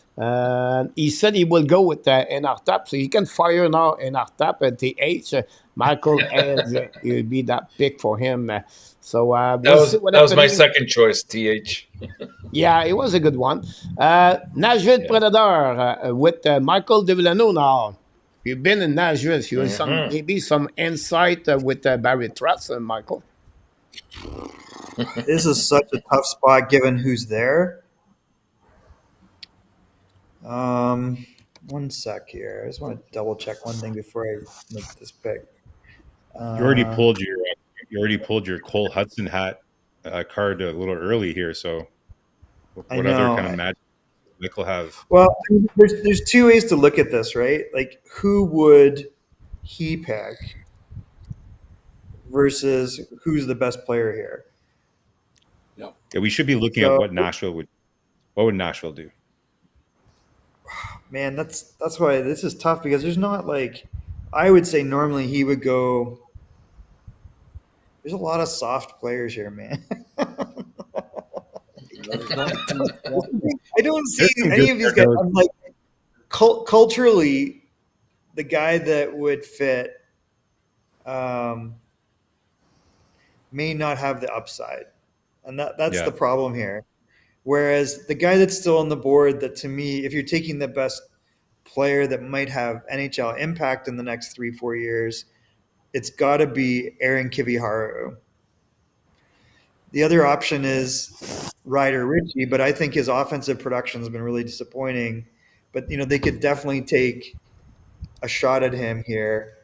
And if I look at their forward group, is he going to break their top six? Because that's where he would have to play to be effective. And I think that's what you're projecting. Like an international stage, yes. But, his numbers in the WHL were not great. So I think it's Kiviharu, and that's who I'm going to go with. So it's about his size, right? He's only 5'10" and 170. That's the only thing his size about 5'9". Yeah, I think he's 5'9", 5'10". He's a real mobile skater. He's playing against men at least. He's got some grit. He's stocky. He can really skate. Like, he's an excellent, excellent skater. If you look at, he had a little bit of an adjustment, but I think if you look at who else is here, you're kind of like, that's probably the best guy. Like, I'm tempted to Ryder Ritchie. I'm tempted to Michael Hage, but I think Hage is, by all accounts, got all the tools, but is soft. I just don't see that fitting with Nashville. Because they really need help at center, right? Like, their pipeline at center, and the Ryan O'Reilly train is only going to last so long, right? Like, that guy's going to age out soon, so they're going to need help at center. Well, but I mean, I think they need help everywhere, frankly. Like, who's there? I don't know. I'm not blown away by their prospect pool. They've had, Evangelista is a good story, but Michael, it's not like they have. Yep. Sorry. No, I was just going to ask you if you considered Andrew Basha at this position at all. I mean, there's a bunch of guys that are very similar to me, right? Because I'm playing in minutes and a half. He's got really good puck skills, right? Like he's a real skilled player. Yeah. Does he have? Small as well. He's not a big Isn't he- guy. He's not small, but he's not like big. Like Yeah. Right.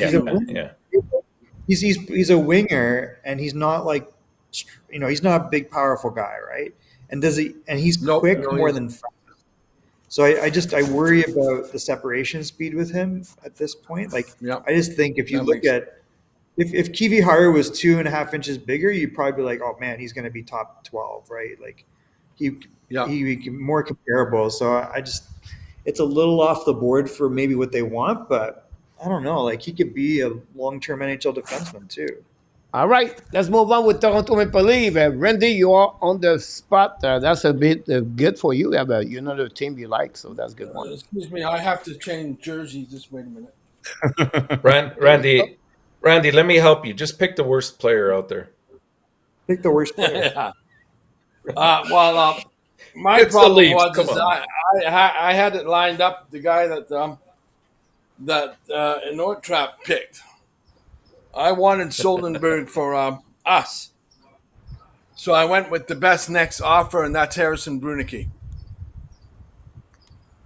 6'3", 187, stay home defenseman. Does have some offense upside. He is what he is. He's probably 2 or 3 years away, but at this rate, I don't think anybody's going to be close right now. Toronto needed a big ugly big defenseman who could do things, and Got one there. from what I've read in his notes, he's flashes of growing offensive game. His production is unimpressive, and so I'm not looking for offensive, but he does have a tendency of making people go off to the side. Will fight is not a wimp, not overwhelmingly big, but that's why I went with him, because Toronto needed a good stay-home defenseman, and I was looking and looking all week. I had 2 names, him and the one that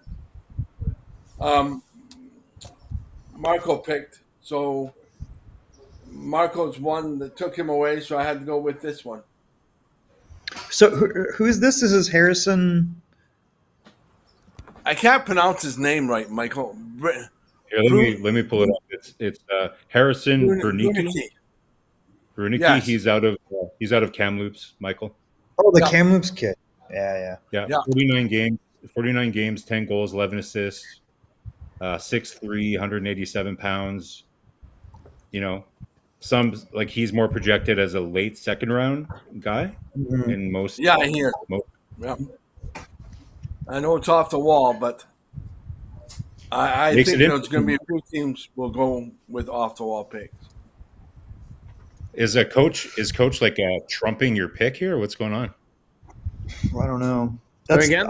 There's a couple other guys there, and that's one of them that would. I don't think again, like neither one of these guys has big offense. Kamloops is a disaster, obviously, but just that's because they went all in the year before. Like he could. Coach, I think he's gotta wait. Are you overriding Randy's pick? With Alec, You it's got not the this wrong guy. player. You got the wrong player. But you know Bernie what? Coach. Alec would be a good pick too. You can keep him there if you want, Coach. So That's what's not the, me. okay, I put it right. He's my baby. I introduced him. So what's the name of the players now? Bernicky from Kamloops. What? Harrison Brunicky. Bernicky. He played for the U18 team in Canada. Yeah. Or Prince George? No, No, Kamloops. Kamloops. I just put his name in the chat. I just put his name in the chat. This so is you can off find the the player. board.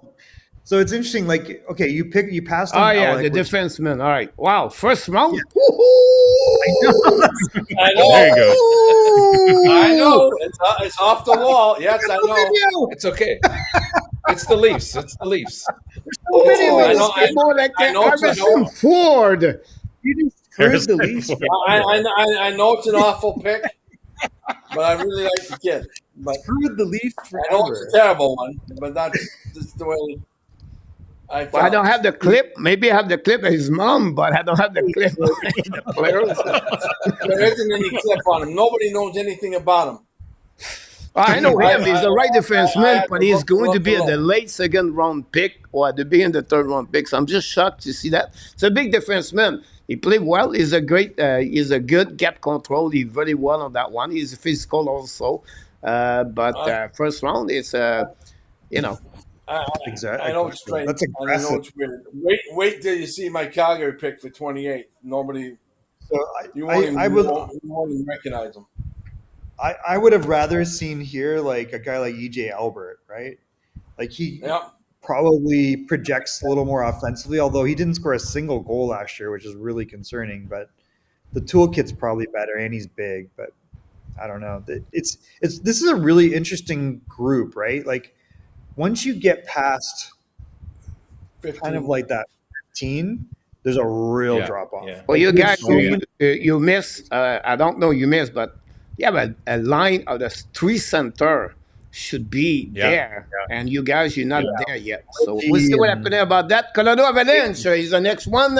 And Mr. Naftap, he can wait after he consults Joe Sakic. And Joe Sakic said, no, it's Mr. McFarland anymore. Me, I don't care about the draft pick. So, Mr. Naftap, you are on the deck. Now, did you make a switch, Coach? Did you want me to pick 26? Is that Not what yet. you were Consult with Colorado. go with Colorado?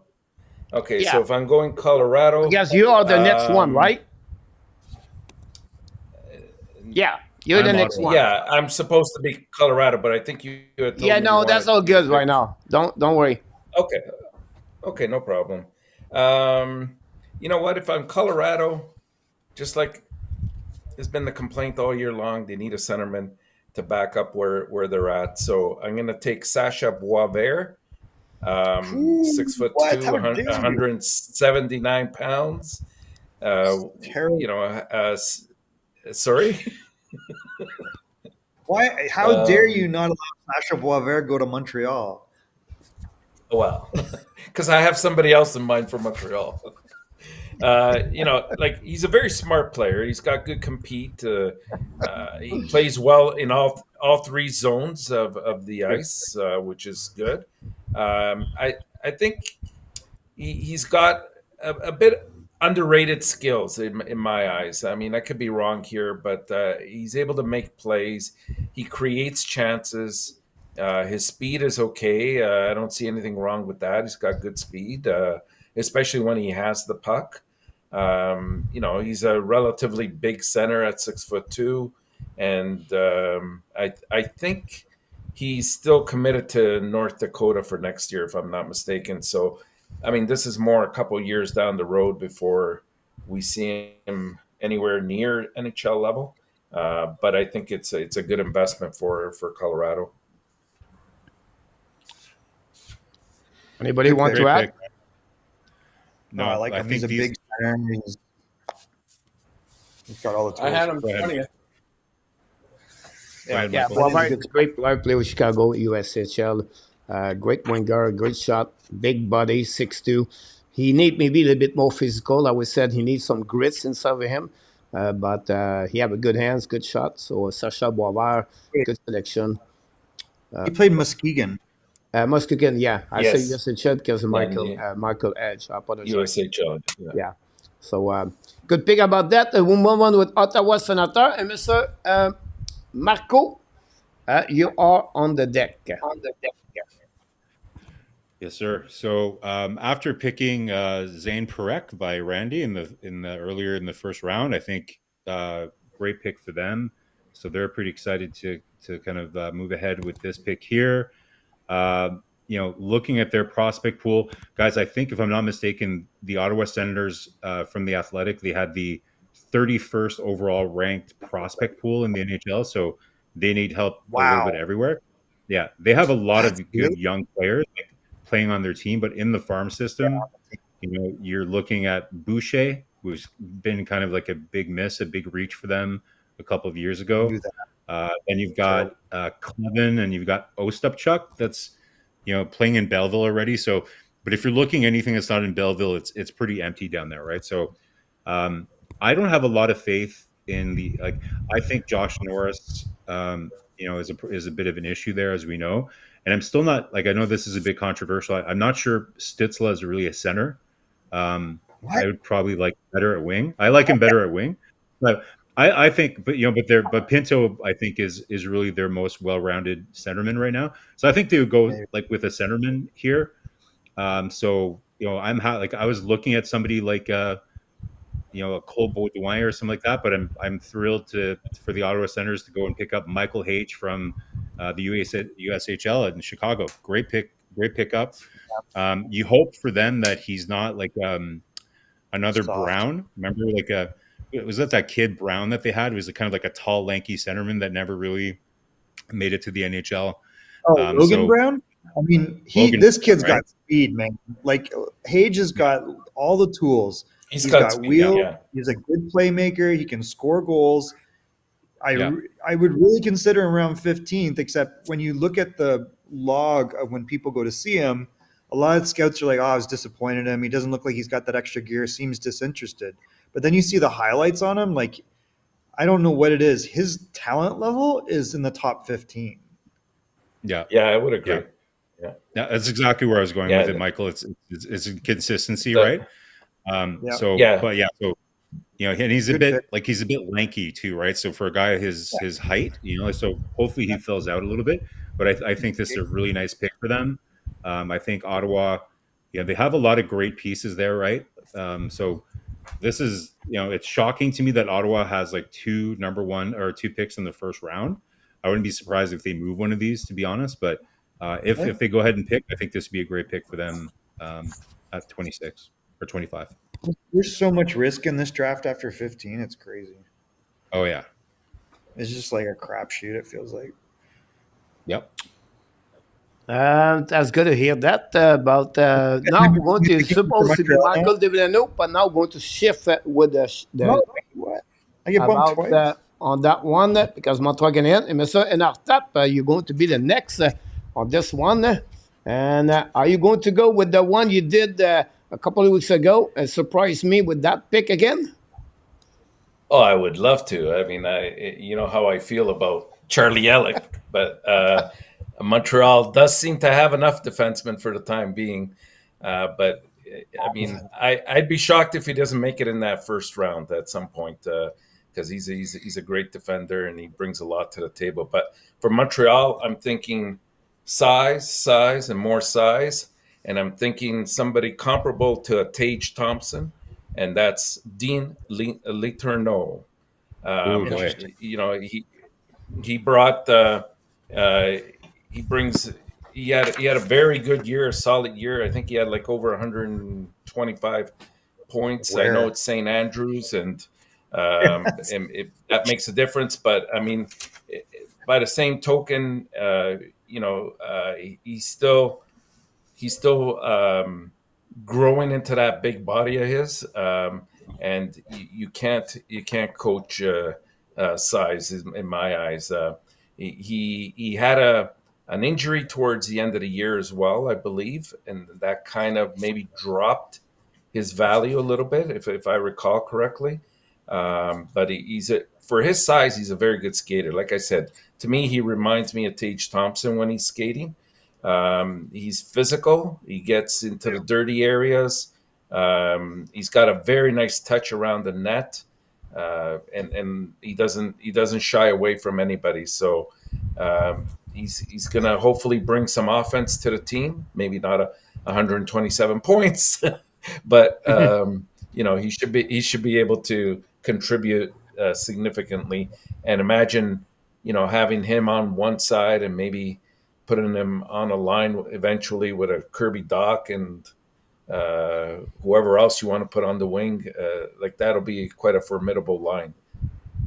I saw an interview with Bob McKenzie, and he mentioned that he's probably the most unpredictable player in the draft because nobody knows how good he is until he plays with competition. And so we'll see how he does when he goes to school. The good news about him is a great skater for 6'7". So that's the good news about this. He's going to play with Boston College, so they're going to be an NCAA. This is going to be a little bit more a project of 3 years minimum for him, how he's going to develop.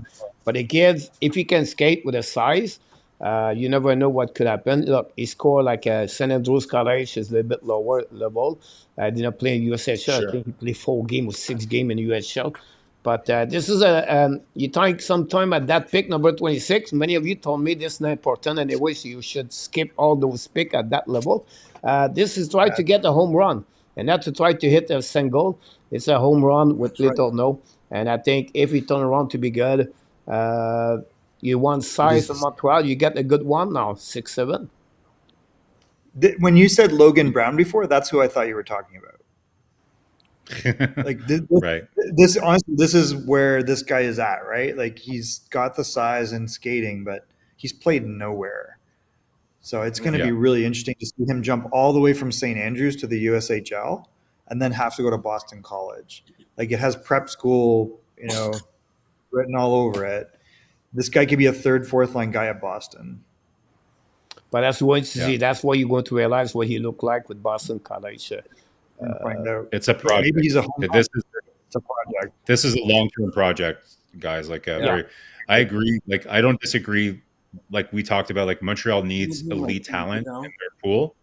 So I don't have any objections them taking swings. I don't know if I would risk it necessarily with them, but I get the spirit of what you're doing there, and there's like the spirit of trying to be aggressive and taking a swing for the fences. I like the moxie that you got there, Mr. Intertap. Good moxie. Very good. We're going to go with Carolina Hurricane on that one. And usually at that one, I think it was supposed to be. I'm going to say with that. No, I'm going to change this, Michael. You're going to get that one. I'm going to give the pick to Randy after that. And then in the attack, you skip that one. Ladies and gentlemen, continuing the fine Finnish tradition for the Carolina Hurricanes and the Everett Silver Tips, we picked Julius Miettinen. Very nice. By the way, I passed on some better players just for you, Julius. So you better be nice to me in camp. Realistically, this is a little bit of a homer pick, and I wasn't sure if you're going to give me another pick. So I got to make sure that I get Julius into the first round. Get him in there. Normally, I'm going to pick Ryder Ritchie over him, like 9 out of 10 days, right? The problem here is I don't know when you're going to let me pick again. I think Carolina deserves nothing but all the best Finnish players. Julius had a great rookie year. It took him like 9 games to really get cooking. I think he had no goals and 2 assists his first 9 games. So if you remove those 9 games, I mean, he was at over a point a game. He's a north-south player. He drives hard to the net. He's a really good forechecker. Around the net, he creates havoc. Like he's creating chaos in small areas, and he's 6'3", and he has a really good work ethic. And I think he fits in really well with the Carolina culture. And just for everybody's information, like Corey Pronman, I think, did his mock draft at the Athletic, and I think that's who they had Montreal picking at 26, if I'm not mistaken. Oh, really? Yeah. Absolutely right. Yeah. Was that pick with it? He's a good size of players. It was on my end of the first round when I look about that one there. But so you're not far off, Michael. You're not far off, man. Like Corey Pronman had him at 26. So I think again the issue is we still have Ryder Ritchie on the board. Yep. That's a player that probably should have been picked by now, right? we're going to go with the Calgary Flame, and Mr. Randy is on the deck right now, and I can't wait to pick. I don't put any name on the board right now. I'm just waiting for in case he gets something I don't expect. Well, you're not going to expect this, and this is going to shock all of you. Calgary picks winger Nikita Artemonov. The Russian kid. Yeah, why not? Nikita Artemonov. I like him. Torpedo. Yeah, he might be higher than this, you know? Like, a lot of people have him like 17 to 20. So I think this is a good pick here. Well, good. It's just after my last pick. I was worried about it. It's, We were it's too. yeah, no He's all kidding. offense. It's His strength is playmaking ability. He has excellent pass. He's an excellent passer. He's big, but he doesn't use his size. I don't think he could use his size more than he does. I think he's probably 2 or 3 years after I read on him. But I think Calgary, he'd be a perfect pick for Calgary because I think Calgary has the patience to wait for him. It's a good pick, man. It's always hard. It's always hard to evaluate. Kids that are from Russia.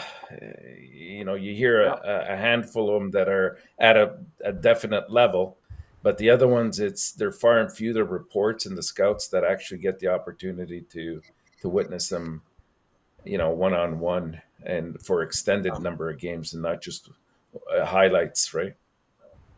Yep. But I think it's a good pick. Good pick, Randy.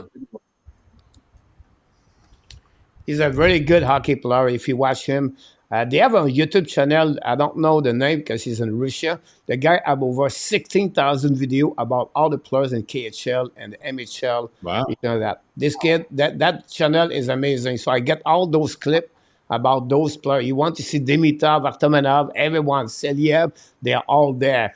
The problem is all the language, but you have to do some kind of time. You make some search and you're going to get that inside the video on the YouTube channel. But Artemanov is really he reminds me, and I know he's going to push this one a little bit far, but Audrey Palat. This is the type of player he plays 5'11". He just build like, and he go all the way. He don't afraid to go in front of the net. I know it's a late first round pick. I understand that, but if you develop him properly, you can get something good in return about Artemanov. You're right, Michael, when you said 20. I think you said 20 and 22. Michael Livinano, you said that area. I think that's the kind of player could be out earlier of what we got tonight. So about that one. So I'm just shifting Artemanov right now, but I apologize, but I'm going to get the next one after that. So we're going to go with Dallas Star, and we're going to go back at the normal, and then you're going to be like Marco. Yeah, so looking at Dallas, so again, their prospect pool, they're just at that stage where they're starting to make the team. So guys that we've yet to really kind of see come up, they got Leon Bischel, who almost got some. I think they were very close to playing him in the last series, guys, when they were having some injuries on the back end. Maverick Bork got into a game, and then you've got, I think they picked Christian Kyrou last year. So looking at them, looking at what's here, I think they would like to go D, but I think they're in a position to go best player available, right? So, you're right, man. Like Michael, you still got Ricci right there. But I do have, an eye on somebody like Charlie Elick too, like Intertap's favorite guy, because I think they could really don't touch. Yeah, they could really use, I think, some relief on the back end. Because some of those, some of these assets are going to start aging out, and some of them are going to be free agents. But I'm going to go best player available, guys. I'm going to go Byron Ricci for the Dallas Stars. Not Byron Ryder Ricci at that number from Brandon. Richie. Lionel Richie. Lionel Richie. Yeah. Dancing on the Sea. Listen, he's got everything but the numbers. Like, it's just, I don't know what it is, because when they put him on the U.S. or on the international stage, I mean, he's probably the second best forward or third best forward on Canada, right? Like in that U18 tournament. Like Gavin McKenna's obviously, well, I guess kind of him, Tej, I guess Martone. I don't know if I love, that's a real good player. And he is playing with guys, like some of those guys are younger, and Tej was real good, but he's up there. I mean, he's like top 3 or 4. Yeah. Sound good. We'll move on with the Yup Rangers, if you don't mind. And it's going to be Michael Devino. You back on the Rangers, following by Oh. by Randy, following by Enarta. Oh, I'm picking Rangers. Okay, got it. I'm going to go with the mini Keandre Miller, which is EJ Albert Interesting. from the U.S. development program. EJ Albert, dual citizen. EJ's like 6'3". He's a really elite skater. I saw some people think that he was the best U.S. player at the under 18s. I did not agree with that, like as far as defenseman. But he's a very good defender. He's a big body. He can skate. The red flag for me if he was picked any earlier, because I think normally this guy goes top 15 or 18, is he had 0 goals last year and he played 99 games. So that part I don't love, but he looks like in a lot of ways Keandre Miller. Just I don't know if he had, like Keandre Miller though scored a lot of goals. So that's Where's he probably the ranked difference. right Where's he? Where's he ranked right now? I've seen him anywhere from the second round to middle first. Like I asked our scout, really? so our senior scout Brian Leavold was with Saskatoon and drafted him there, and he said his offense will translate to the NHL. And I'm like, he scored 0 goals last year or this year in 99 games, and he had 3 goals last year. Everything else, like he's got really good assist numbers. He's a great skater. He's hard to play against defensively. Like you just wish that he would figure out how to contribute some goals. Like.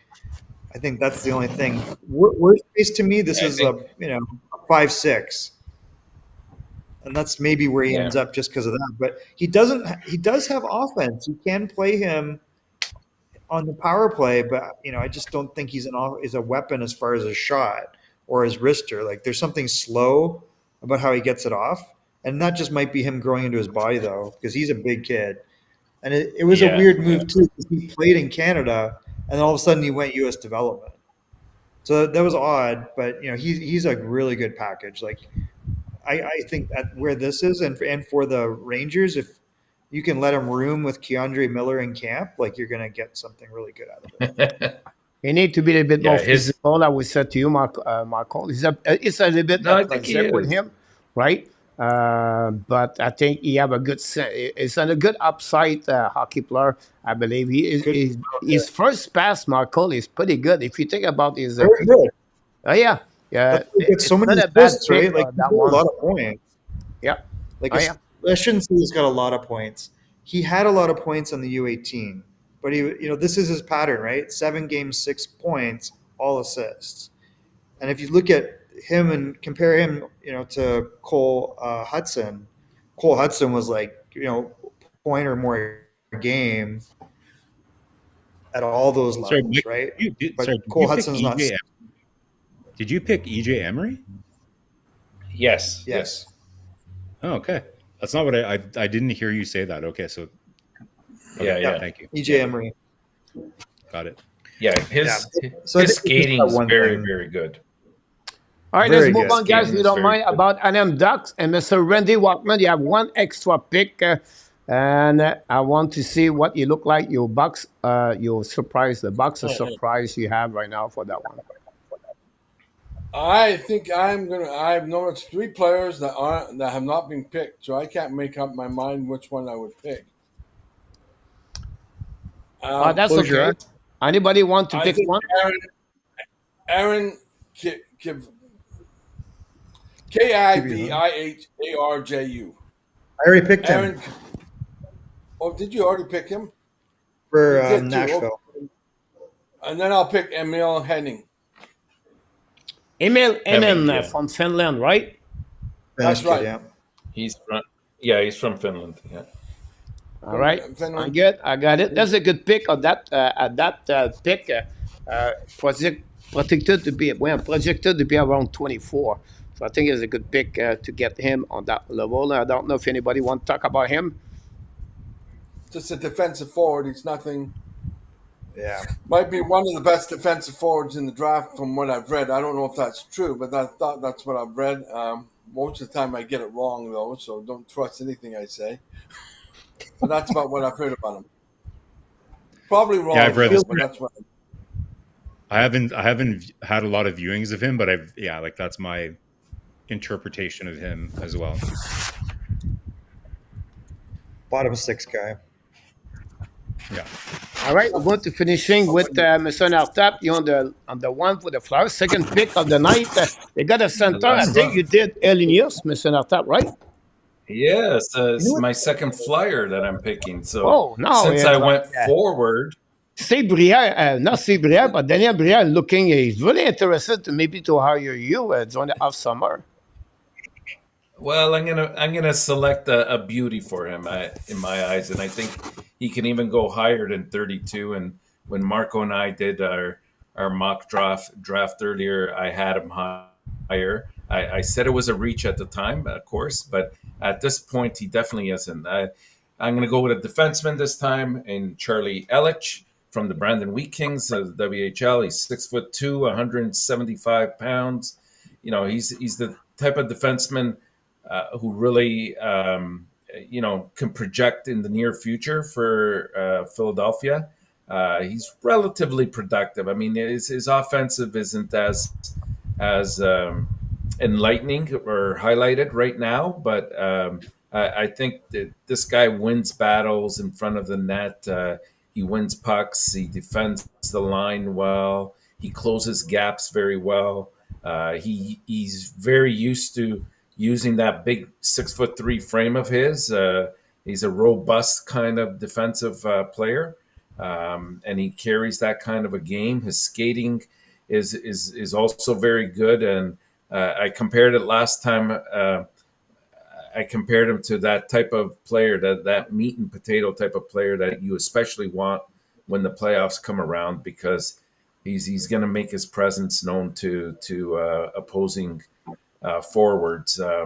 And I like the fact that he's also been relatively consistent with that. So I think it's a very good pickup for Philadelphia. Charlie Elich. Not a bad pick. I don't want to compare him because Dickinson should get out, but if you look about the size of who he is, Charlie Elick is the same size like Dickinson, but he's not have the same skill or talent. But Yeah. I think he could become a good. Michael, remember like Schneider? How much we love Schneider with the Schneider. right? And I think he could become that kind of player in NHL. He's just bigger as Schneider, and this is going to be a good hockey player if he get there. So, wow. So the offensive numbers worry me. Like he only had like 25 or 27 points, I think, right?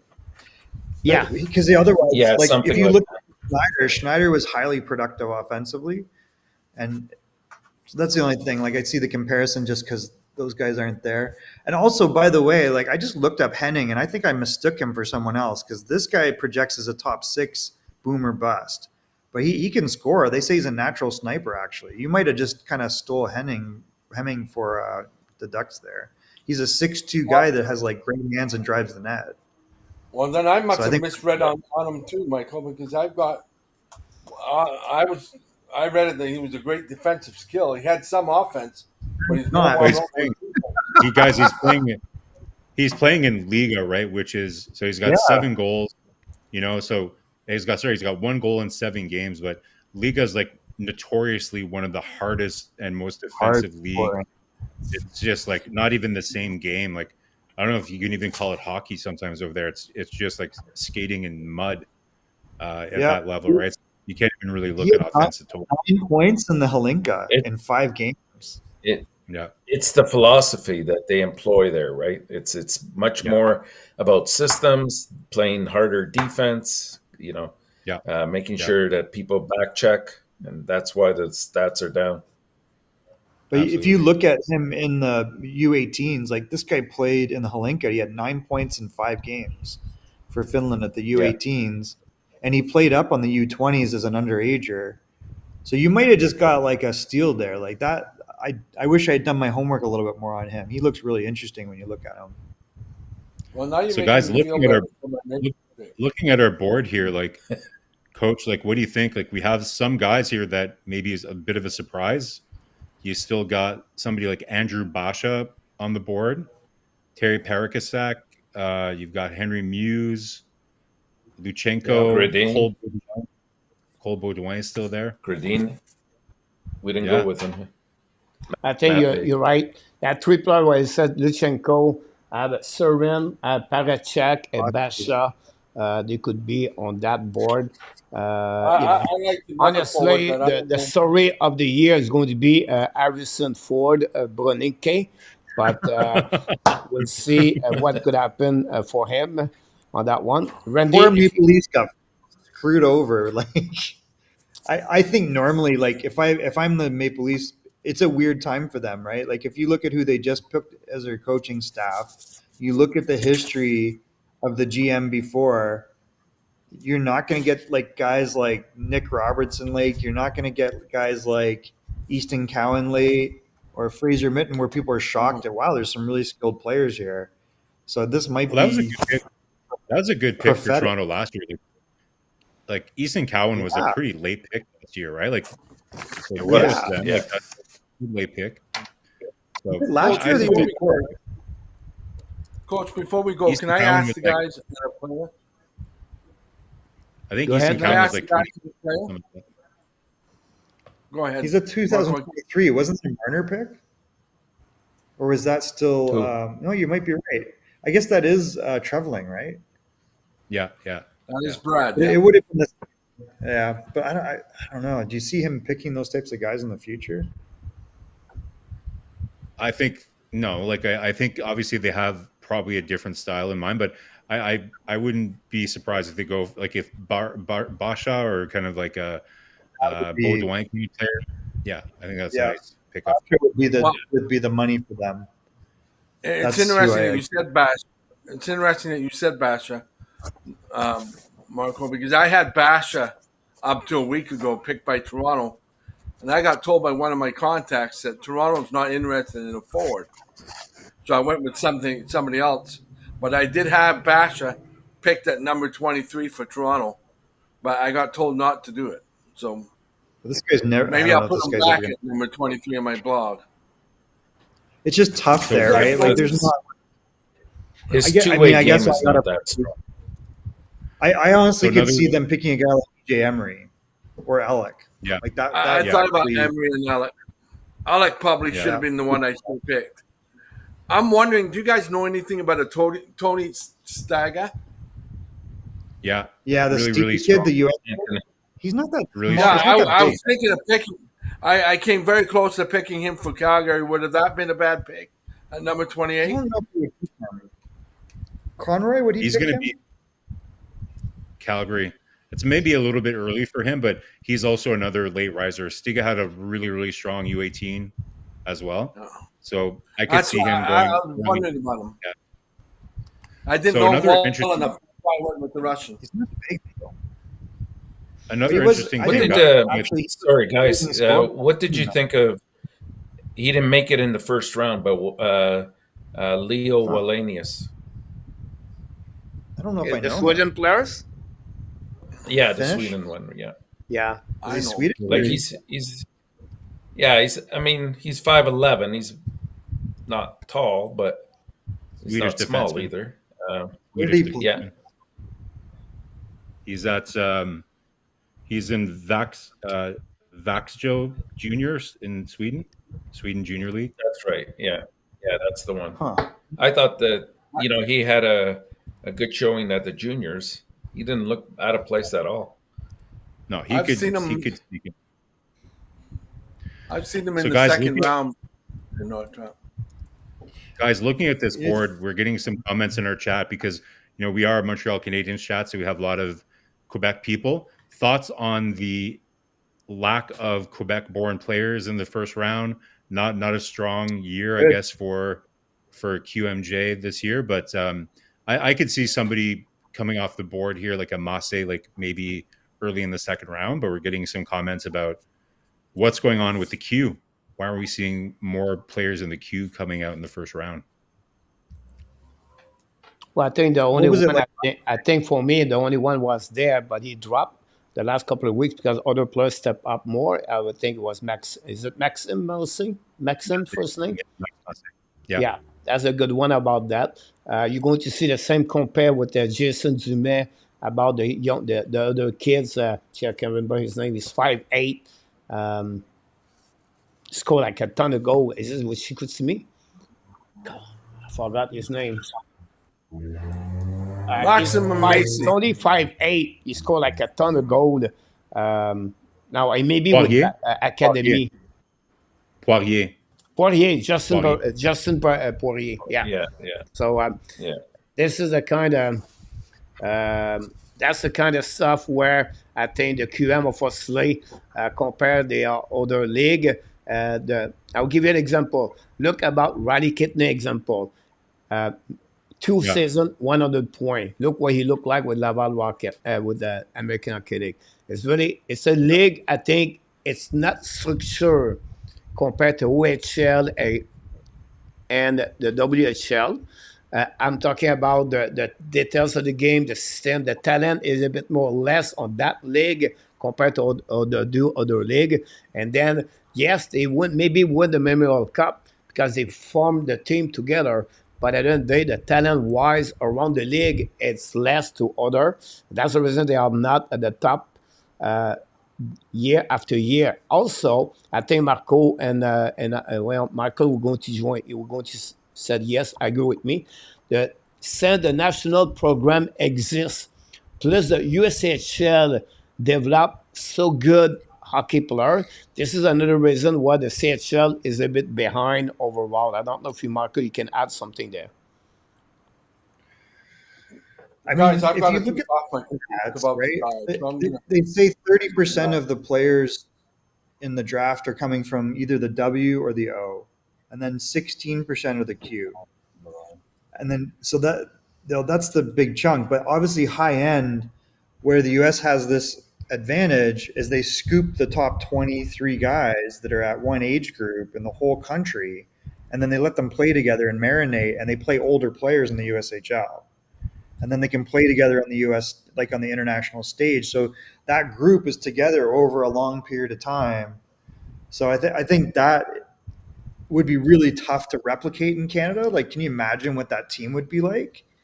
It's going to be, crazy. If you look at the way Canada puts together teams, it's like, how do you put it? It's like the census. Well, we need 4 guys from WHL, and we need 4 guys from Ontario, and we need 3 guys from like Quebec, and we need 1 guy from the Maritimes and 1 guy from Manitoba. And it's not about necessarily always, it is the best players, but it's also, there's demographics. So we don't have that to consider. Cooker. And Michael, the emphasis. Go ahead. So one thing we like this year was a pretty interesting year for minor league hockey in Quebec. Like, I don't know if you saw, but Jocelyn Thibault was kind of put in charge of Hockey Quebec. Really? And then, a year or two, this is a couple of years ago, he was put in charge. And then he actually stepped away because he basically admitted that it's so corrupt. Sorry, Marco. So Marco.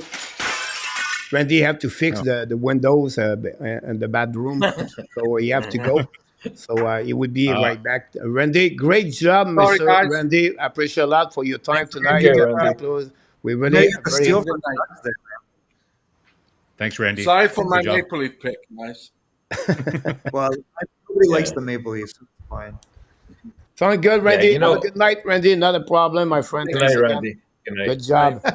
We're going to move on Yeah, with to now me- with Marco. Sorry to interrupt you about that. Marco. Yeah, Mike, I didn't know if you're aware of kind of like just to kind of buckle the loop on this whole Quebec Major Junior Hockey League thing. So it's the way that it's structured, right? Like, it's just so corrupted that each kind of region has so much power over kind of how they run things that, it's very hard to find somebody to come in and change the culture of Quebec hockey, right? So it's not that there's less talented players. I think there's just really systemic problems with how the system is. So I don't know if you'd heard anything about that. Deep. Like, if you're involved. Have you heard like things about kind of how the Q is ran compared to other leagues in the CHL? I mean, I don't know. The stuff that we always know is like there's a lot of money flowing around in those leagues, and they're willing to pay players under the table, right? And it's more about winning than development. And I think that's kind of my general impression of it. I don't know that for a fact because I don't work in the Quebec League, and it's interesting that it's now the Quebec Major Maritime Junior League, right? I think that tells something about demographics of what's going on. So it's kind of interesting. I mean, there are teams in other areas, but no, I wasn't really aware. Is it about money? Is it about? I think it's about influence, right? Like deeper. Yeah, I think it's about influence, right? Like people that are kind of like lobbying so that their kids get, kind of like better positions. Like it's just really corrupt, and they just don't have the ability to kind of steer the development and the prioritization of what to do. And there's no central authority, right? Like each person has their own fiefdom where they kind of rule things that the way that they want, and that kind of thing. I'm telling you, out west has got similar problems, guys. Like I think in the West, one thing when we're talking about players, and it's more of an exception to talk about the character of a player. It's like, wow, this guy's got good character and he's a good teammate, and he plays gritty, and that's like the exception now. Like BC is, I don't know. It's It used interesting. to be the norm. It's especially very in Western fragmented. Canada. And it's gone to the CSSHL model because the BC hockey model is, the minor hockey model at the Pacific Northwest level is a mess. So it just crumbled. BC hockey did step in and do probably kind of like the right thing and created first the major midget league, which really helped because everything was going to these school academies, and that is the right way to do it, just because school should be structured around hockey for these guys. Like school, it shouldn't be about you sitting here and you do this, and then if you're leaving, we're going to mark you absent. And like we saw that where our players, when they stopped going to the local public school, had a lot less stress. Their marks went up. They're still doing their work because we require it. So it's just a very different issue out there, but it was the same problem, right? Like it became very about money because you're paying to go to a prep school. Now the expectation is when you pay more money that you're going to play. So I think that we see that in the West, and that's like a central issue. And I think it's, there's similar issues probably in Toronto, but it's very concentrated. Like Toronto is really good because you've got the GTHL is very, very strong.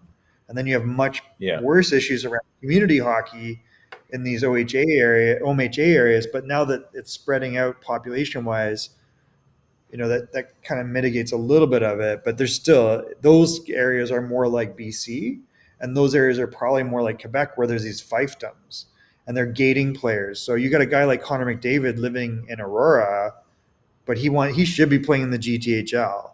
Like, we don't want to let Connor McDavid go, but like, come on, guys. Like, he's not going to play, he's not going to play York Simcoe Express, right?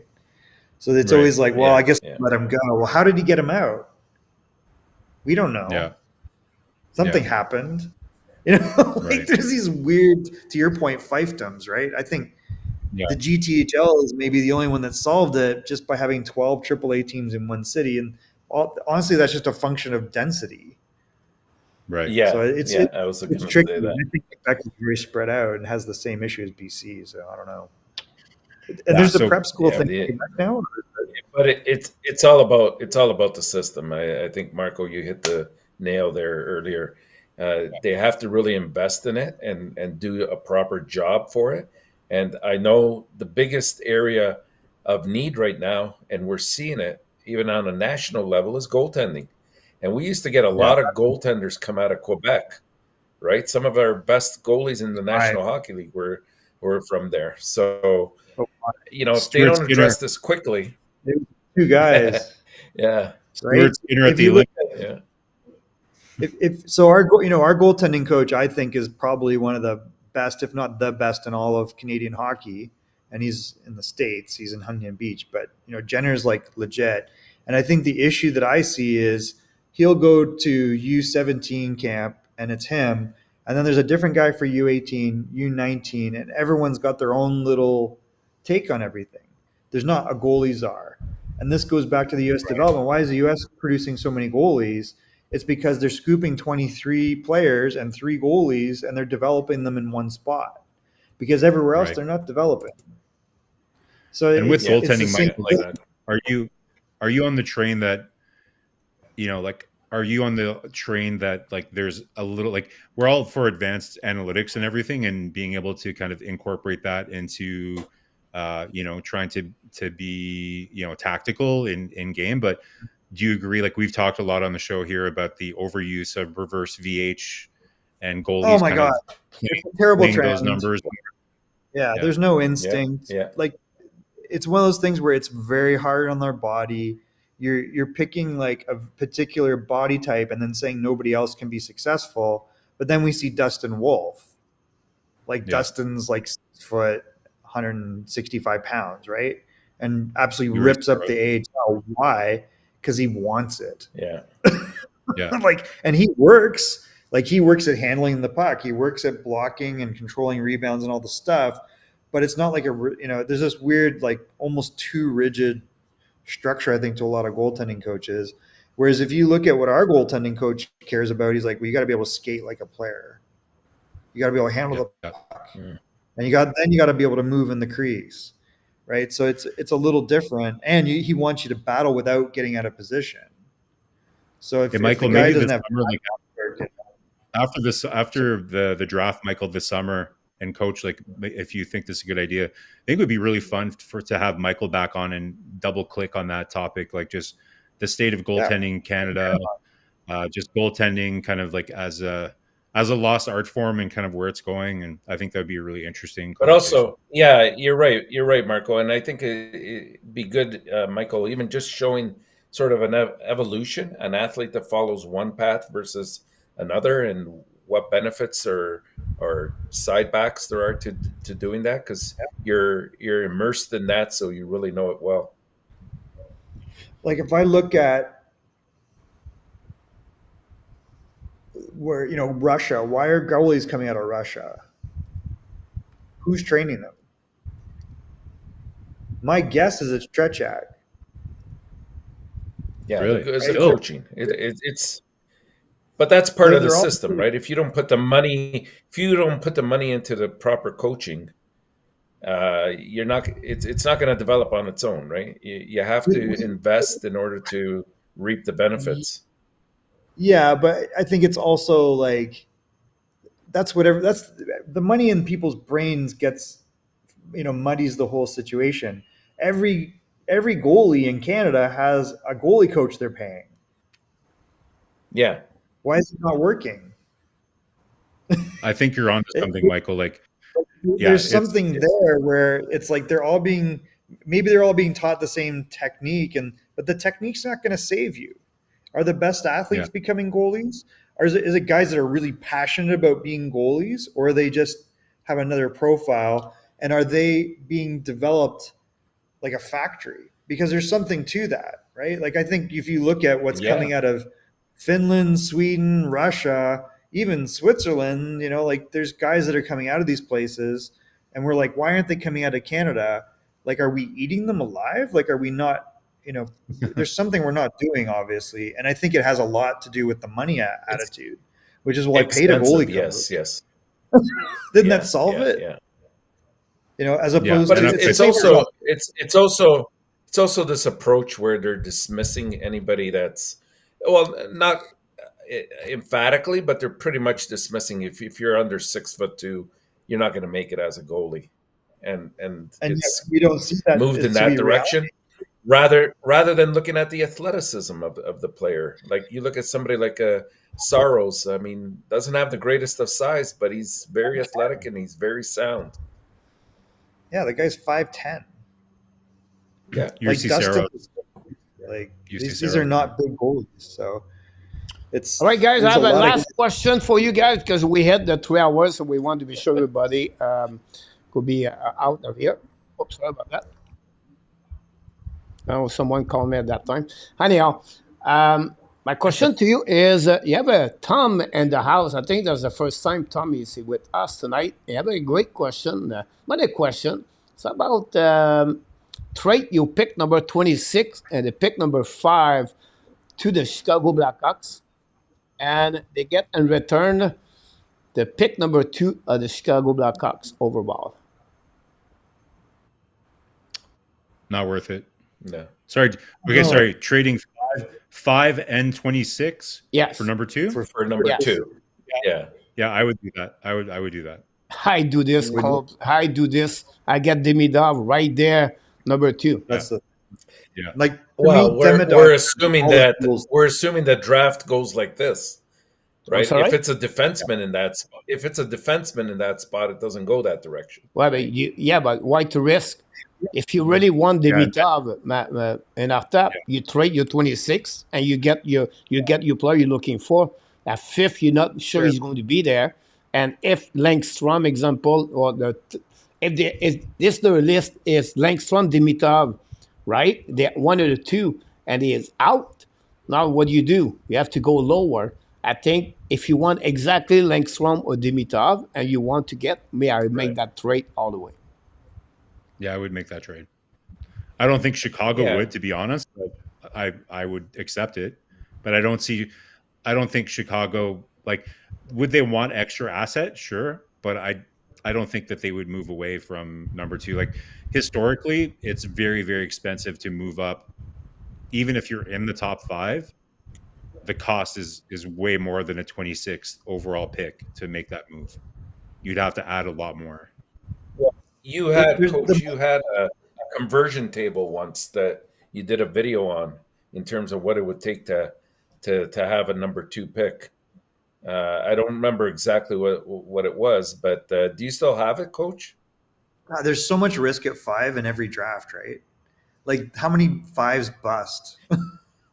It's now. Well, I you know what? In all fairness, bust, Michael, right? I think top 5 or 6 this year It's are pretty not good. bad. Like, I think you're okay Interchangeable. selecting any one of those, right? But you're right. After you hit the early teens, it starts to drop a little bit. Well, quite a bit. To me, So- after Washington, like maybe after LA, Yeah, Washington, Chicago, LA. yeah, like yeah, Really that's drops where off. things. Yeah, But there's but all the good way depth. to like like you know, honestly, like up until depends how risky you're willing to go. After the San Jose second pick, it really drops. Like the difference between getting a Yakimchuk or a Seneke versus Nygaard could be big, right? Like that could be, and that's just because you're passing on a really talented player in Connolly. Is Solberg going to be like more than a top, 5-6 in the NHL? I don't know. Doesn't feel like it. Sorry, who? And Solberg? all these guys are like, right? So it's kind of like, I don't know. It's a weird draft. Jiricek could be. Like Jiricek really could. It's just like if you're Detroit, you got ASP, you got Sider, Edvinson, you got Wallander, you've got up, Gibson. Like you go through, they've got depth at D. Do they need Nygaard? No, they got Joe Veleno, they got Rasmussen. Like this is a terrible place to pick for them. Yeah. Would you You're say that really Detroit is similar to Montreal in the sense where they would just kind of be a little bit more aggressive and swing for the fences more than going somebody with a more conservative floor and kind of swing for the fences a bit more? I'm trying to figure out what Stevie Yzerman's philosophy is here. Like the Nate Danielson pick is confusing for a lot of people. Now, when you're a coach and you have Nate Danielson, every coach that I talked to, like I talked to, when we were at the draft, it was Dennis, who was the Team Canada coach, like our coach, James Boyd, right, and Cameron and a few other coaches that were there. I'm trying to remember who else was there, but I asked them all because they had coached in either the W or international. I go, would you take Danielson over Benson? And all of them said all day long. So that's where but that's not obvious to me. Like Benson made the NHL right away, right? Benson looks like he could be a high-end offensive talent. So to go old school like that, that's what I'm trying to figure out. Like, is Stevie Yzerman just looking for? I don't know what he's looking for. I'm confused. Like he loves Big D. He's got some great D. But then he went ASP. So it's just weird. I don't know what he's going to pick. Well, they had a strange situation this year especially with the goaltending at one point. It was a bit on shaky grounds at the beginning of the year. And it looked like even their forwards, it seemed like when they lost their centerman there, Larkin, it really that's when they Major went on that 7 or 8 game losing streak, right? Or 9 or something. If I It was recall something correctly. crazy. Whatever the hell it was. Yeah, It and felt that- like 20. And that took them right out of it, right? Like, unfortunately, I know it One was guy, right? close at the end. But who's you like can't that's get- again you go Lucas Raymond looks like he's on the verge of becoming a super winger, right? Like he's taken his game there to another level. I think he's just going to keep Raymond is good, yeah. right, but that's not a centerman. To your point, like there's a major drop off after Larkin, like, and I don't see a solution here. Well, Yeah. they could go to trading route, right? I mean, either trading route or UFA route. That's the only way you're going to tackle it, It feels because they have to big. tackle it now. It's not something that you're going to invest in for 2, 3, 4 years down the road. Like they're in a So position you to make a can, run right now. but they're not. That's what's fucking the thing. I don't think they are. Well, they're Like, they're are not they? far off, Michael. I mean, they have. Well, I think they have lose Patrick Kane, are an they? excellent nucleus. Really? I don't know. I'm trying to understand that. That's why I think it's confusing. Like, I feel like they almost jumped ahead of where they were for the sake of building a culture of competitiveness. Patrick Kane that's an elite player. Oh, we got nobody like this. Lucas Raymond can play up to this level. The Brincat couldn't. That's what was really crazy. Right. The Brincat fell off the face of the world, which was the opposite of what we expected. And so you're wow, he went from looking like a star to, terrible. As Habs fans, Michael, for us, it's fascinating to watch the other teams at the Atlantic, right? We almost have kind of like two scenarios to look at. We've got the Senators, who kind of really didn't add any veteran leadership at all and didn't really accelerate things, and just kind of, they didn't do a lot of roster construction. They just went with the picks that they had, and they just kind of have all this youth and talent. And then you have Detroit that kind of went the other way, maybe not as much elite talent as the Senators, but then they kind of backfilled it with veteran, kind of like presence and everything, and tried to accelerate things. So I'm wondering kind of like, what Kent Hughes and Jeff do. I think we've had this debate as Habs fans is, is Montreal, Ottawa, like Ottawa's weird, right, Marco? Because on paper, they should have been fine. Giroux's been putting up much better numbers than you would have imagined. Stützle went from 90 to 70 points. That's fine. That's pretty friggin' good if that's your drop off, right? Because this is the first time that you ever had Raymond in the same draft hit 70 points. So, I mean, Stützle's got a high ceiling. Brady Tkachuk's got a high ceiling. But you're missing your 2 and 3 center, Pinto and Norris, for extended period of times. You're dead. Yeah. Like the drop off is massive. But you know what it is? More than anything else, I look at Ottawa and I say there's no identity here. Like they lack that veteran leader that knows how to bring these players along. And they filled in a couple gaps here and there, like trying to get Chikrin, that didn't work out. The Brincat, that didn't work out. I don't know how long Giroux remains with the organization. So they have good young talent, but they seem to be like a ship without a rudder, a boat without a rudder. Like they're going nowhere. The owner died, right? Yeah. The owner died. Yeah, that's it. The GM was who? Dorian. Who gutted the team by trading Zibanejad. Like, imagine Zibanejad's still on that team. Right. You've lost Carl. You've lost all this talent over time. That's insane. It just bleeds, right? DJ Smith should not have started the season as the coach. So the indecision there, and then the ownership change. So I think they just had a lot of off-ice distractions, and they're still very young in some parts. If you're a good GM, and I don't know, is it Steos? Is that who's in charge now? Like, I don't even know. Yeah. The Yeah, guy it that was is. with Montreal, yeah, Staples. Stamkos. Is it Steve Stamkos? Yeah, Steve Yeah. Stamkos. I Steve don't He know. Stamkos seems to hired be him. invested. Is He he? hired him. Is He he? hired Yeah, I don't himself. know. He was the That's what I'm president of saying. hockey ops. Then he hired himself he's- as GM. Yeah, it makes sense. But I'm curious if you agree with this philosophy, Michael. So what we've been talking about here is there's almost like two phases, right? So in the draft, since we're talking about the draft here, you don't really do roster construction when you're drafting. You're just drafting pieces, right? And then once you're Yeah. done collecting all these assets, that's when you start phase two when you're doing a rebuild, which is roster construction, right? So you have phase one where you're Pac-Man, right? You're just kind of chomping and you're just collecting assets. And then phase Yep. two, now you're taking all those assets and you might think, okay, so you know what? We have too many right-hand shots versus left-hand shots. We have too many perimeter players. We need this. And then you're converting some of these surplus you have into the pieces that you need to build a roster that's going to win, right? So if you buy that concept, Ottawa didn't really do the roster construction part. They collected great pieces through the draft, and then they just put them together, right? They didn't really construct a roster. And like to Entertap's point, there's not enough veteran leadership there. You know, Giroux's good, but they need more.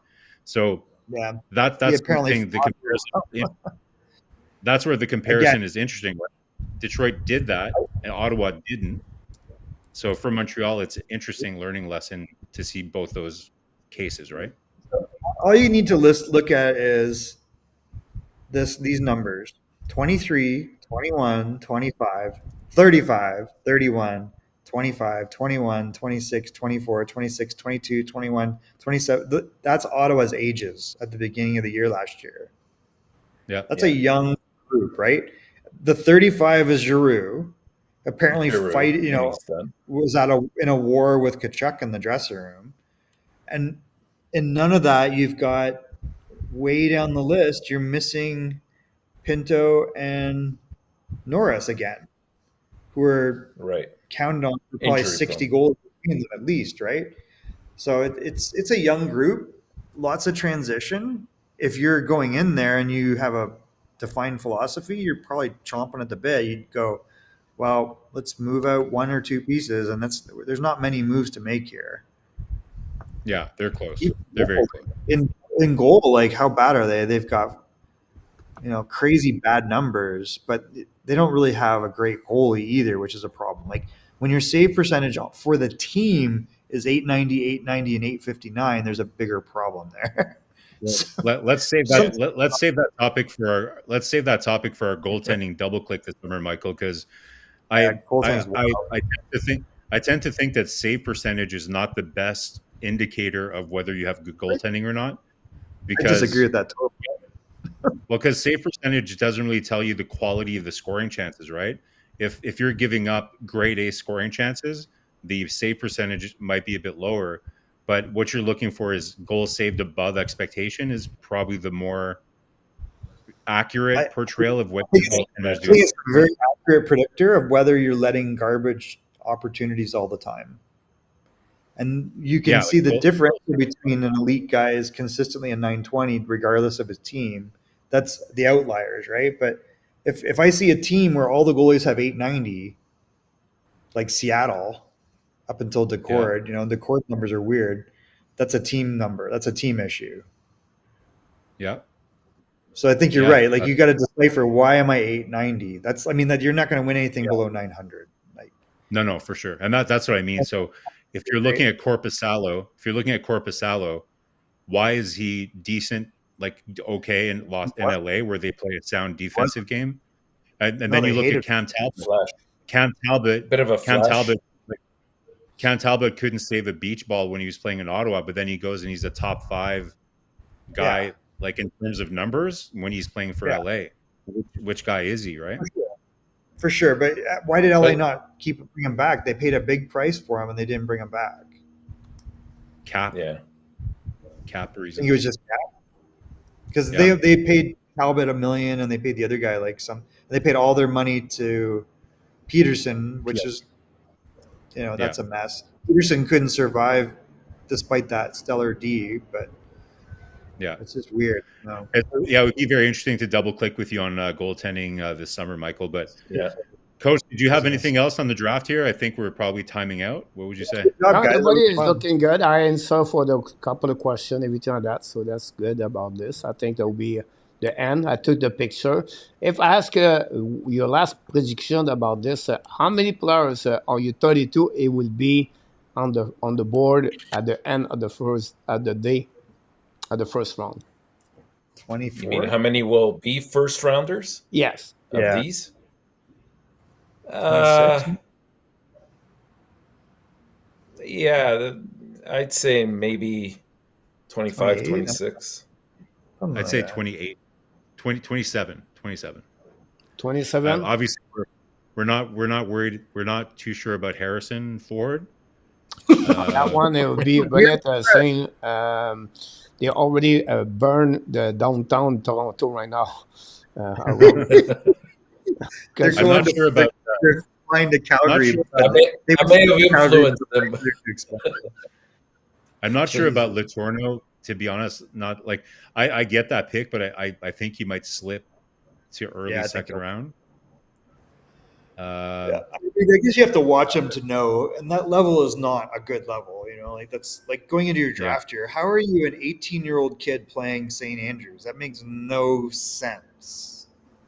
Yeah. Yeah. Like, what are you doing?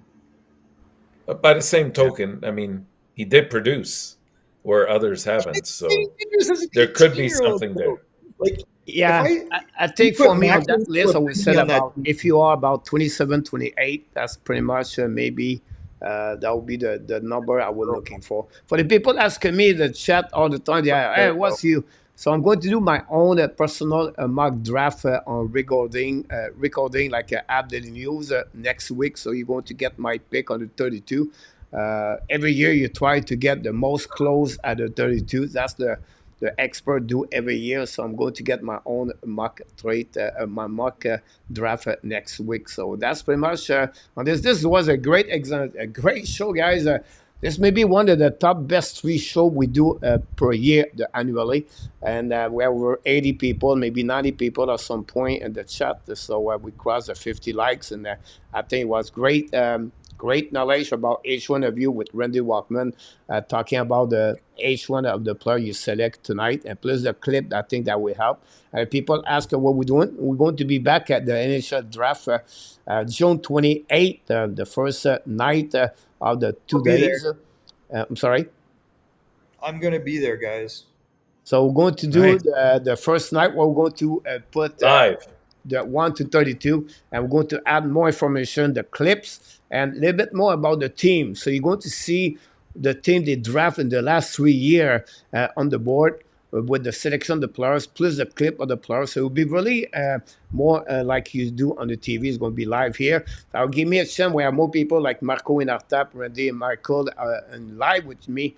I can take all the do all the kind of stuff behind the scenes, so I don't have to talk and be a follow up what's going on. So that's helping me a lot. So all the people in the chat, thanks so much. I will have a link for the super chat tonight. We appreciate a lot. Boys. And before we leave, I'm going to give you one more word, each one of you. Anything you want to add tonight about this show? Start with Inartap. No, it was a lot of fun and talking with all of you and being also immersed with the chat. Some great comments out there. Thank you for staying with us over 3 hours here. Marco? Yeah, agree. So lots of fun, guys. I just want to kind of thank Coach. Like, it's a lot of work to put all the clips together, get all this together. So thank you very much, Coach. Lots of work to put that together. Really nice of Michael and Randy to kind of join us for this marathon, but it was a lot of fun. And as fans, please, when you're watching this on replay, be kind to me in the comments around the Gilma trade pick. We'll see kind of how that bears out in the comments. You can see Marco. Blame it on Randy. He's smiling more tonight. I don't know why he's smiling more, like compared to the last show we did together. Yeah.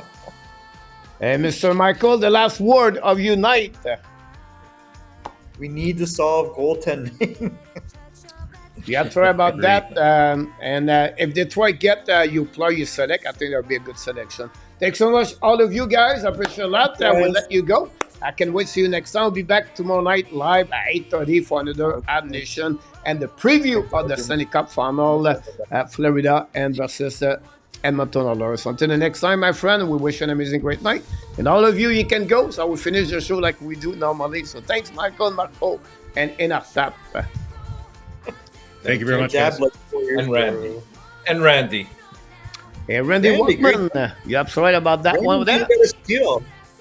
And we want to remind everybody, guys, you are awesome. You are amazing. You are the best.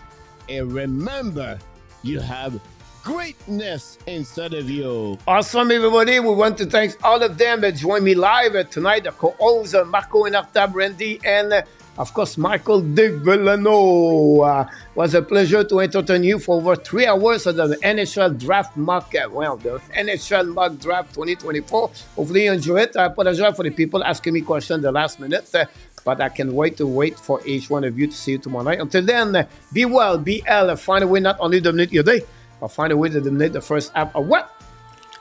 I think look that person is somewhere. Tell me 2024. It was a great night, everybody. Sweet dream. And I can wait to see you tomorrow night, 8:30. The Hockey Nation Show, the Ab Nation. Want to tell you one more thing. We love you, friends. Good night, everybody.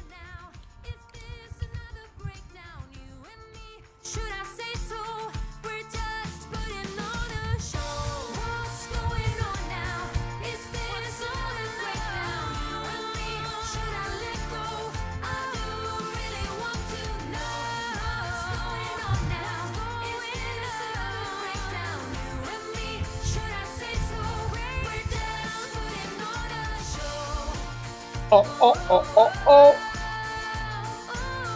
Booyah!